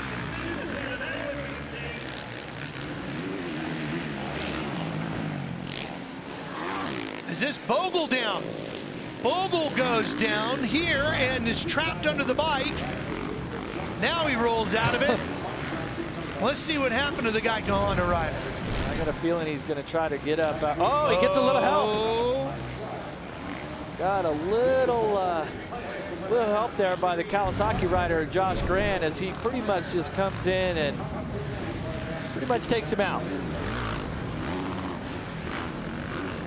And here's Ryan Dungey, race leader. A little less than 4 laps to go. Got a 5-second lead over Jason Anderson, his training partner down there in Florida. It's just been that type of year, though, for Red Bull KTM and Ryan Dungey. They have done the work, and they certainly have had their share of victories. Ricky, as you rejoin us here tonight after not being with us for the last couple of weeks as Ryan Dungey won his championship. Well, we're going to shift over here real quickly to watch this battle with Baggett as he stays out in front of Reed. That's battle for 4th.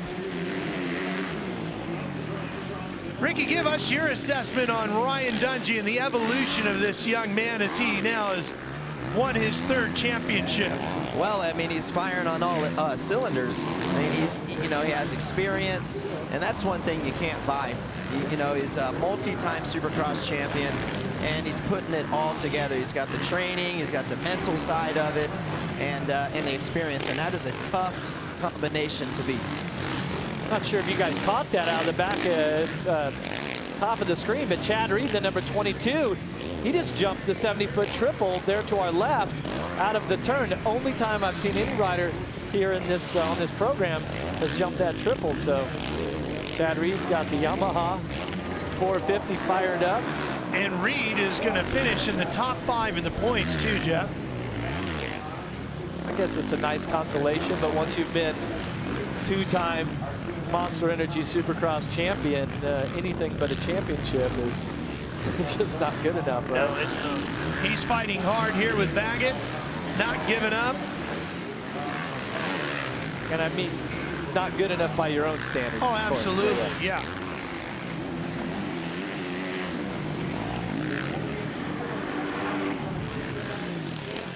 Baggett with a little peek over, trying to get his head a little bit out of the roost too.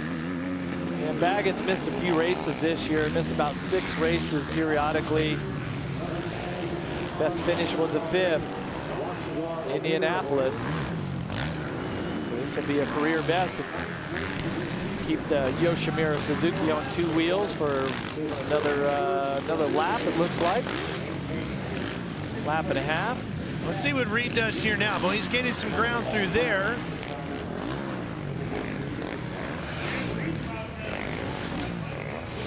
Been a good effort, though, for Yamaha in developing this new team here with Chad Reed, obviously backed by Monster Energy, 360 Fly Chaparral. That'll be the team that Cooper Webb will be on next year as he has his 450 debut. Dungey has opened the gap up over Anderson to just inside of 8 seconds. This is what the best in the world looks like right here. 2 championships in a row. Ryan Dungey and Red Bull KTM, everyone involved with that, the mechanics, the technicians, the trainers, the family, everyone. This is what it looks like when you're at the peak of your career. And on a night like tonight where Dungey could have easily just said, hey, whatever, you know, championship's done. He still has so much to prove, adding to his win total. Coming around for the white flag. Well, this Captain America didn't need the shield tonight. He is doing it all on his own. And what a performance this year has been. Going for his 9th of the year, 31st of his career. And 9 wins will be the most he's ever had in a career. Or I should say in a season. Well, I mean, think about it. This season, Dungey surpassed riders like Ricky Johnson, 2-hip legend, Bob Hurricane Hanna, legend. So he joins Hanna and Jeff Stanton, legend, on the list of 3-time Monster Energy Supercross champions. Look at the crowd here in Vegas. Final lap in a championship season for Ryan Dungey. It'll put him 1 step closer to tying Ryan Villapoto with career wins. Villapoto has 41 and 4 championships. That's what Dungey is gunning for as he thinks about the 2017 season. But for now, he works his way through the whoops just one more time here in Las Vegas, and Ryan Dungey wins the season finale.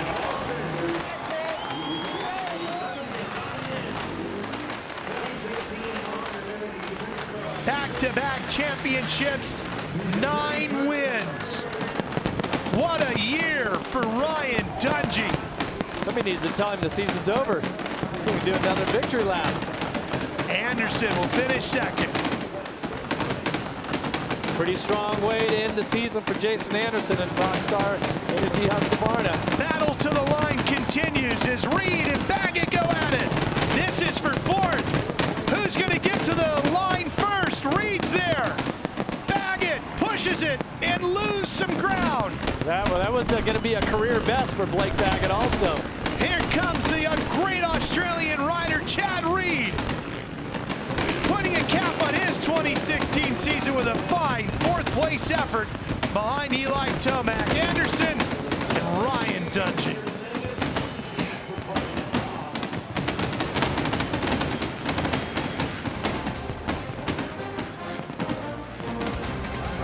We'll come back to Vegas to wrap up the year.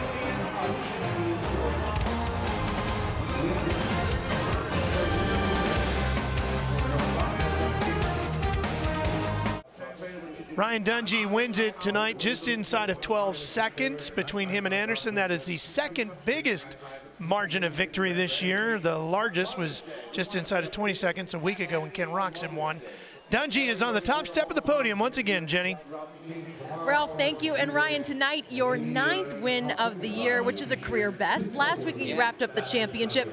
So to come back tonight and get the win, you prove again that you're the champion for a reason, but how mentally and physically challenging was the track tonight? You know, very. I mean, Las Vegas is not even known for rain here, and I don't even know when it rained here. Not since I've been here, but track was tough, especially with the drizzle coming down in the heat races. But once that stopped, you know, the mud kind of hardened up a little bit, and there was a good line. But man, we got up to the start. You know, we really needed that, and Ken was giving us a challenge, and he was going good tonight for sure. And then he tucked it, and I had nowhere to go, and right there it was. So I had to pick the bike up, but it was good. I'm really happy that we ended the season strong. That was the goal tonight. You know, the last 2 races were good.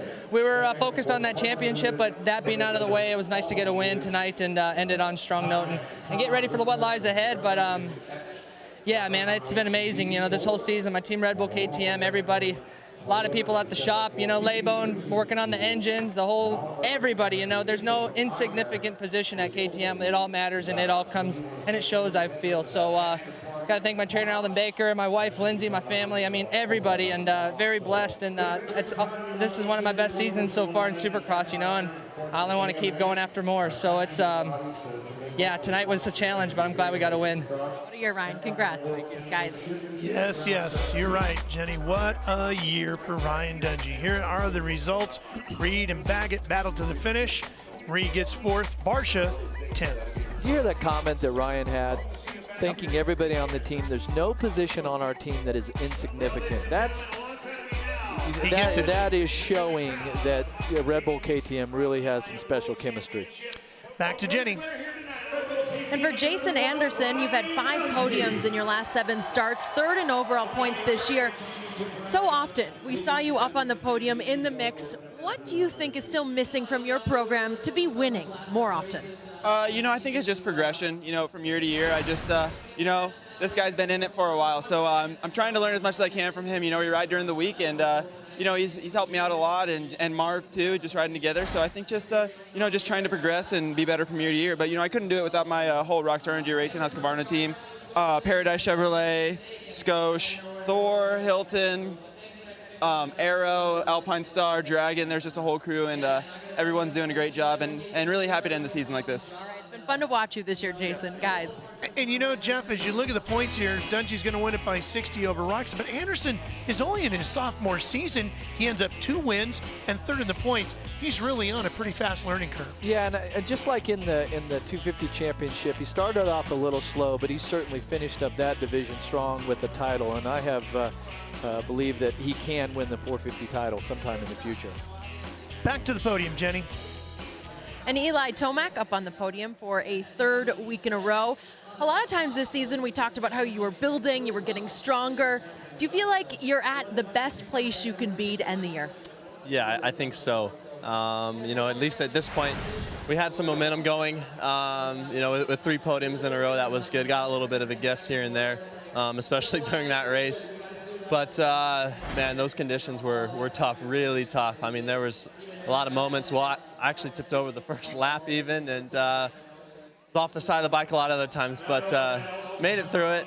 And man, that was challenging. Yeah, it was challenging, but it was very impressive to watch all of you guys. Congrats on a great year, Eli, guys. Eli with that big win at Daytona. Yeah, if you notice, Eli had that gold gear on. That was celebrating Kawasaki's golden anniversary here. 50 years of Kawasaki being here in the U.S. Well, fans emptying out for now as the podium celebration continues. We should give a trophy out to all the fans for just sticking it out through the weather here tonight. It was a great crowd on hand for the season finale. And what a race on a crazy, crazy racetrack. Captain America. What a season, huh? Yeah, and you know, we talk about it a lot, Jeff, the Hall of Fame stats that he is just adding to, and you wonder where they will go as we get ready for the 2017 season kicking off in Anaheim in January.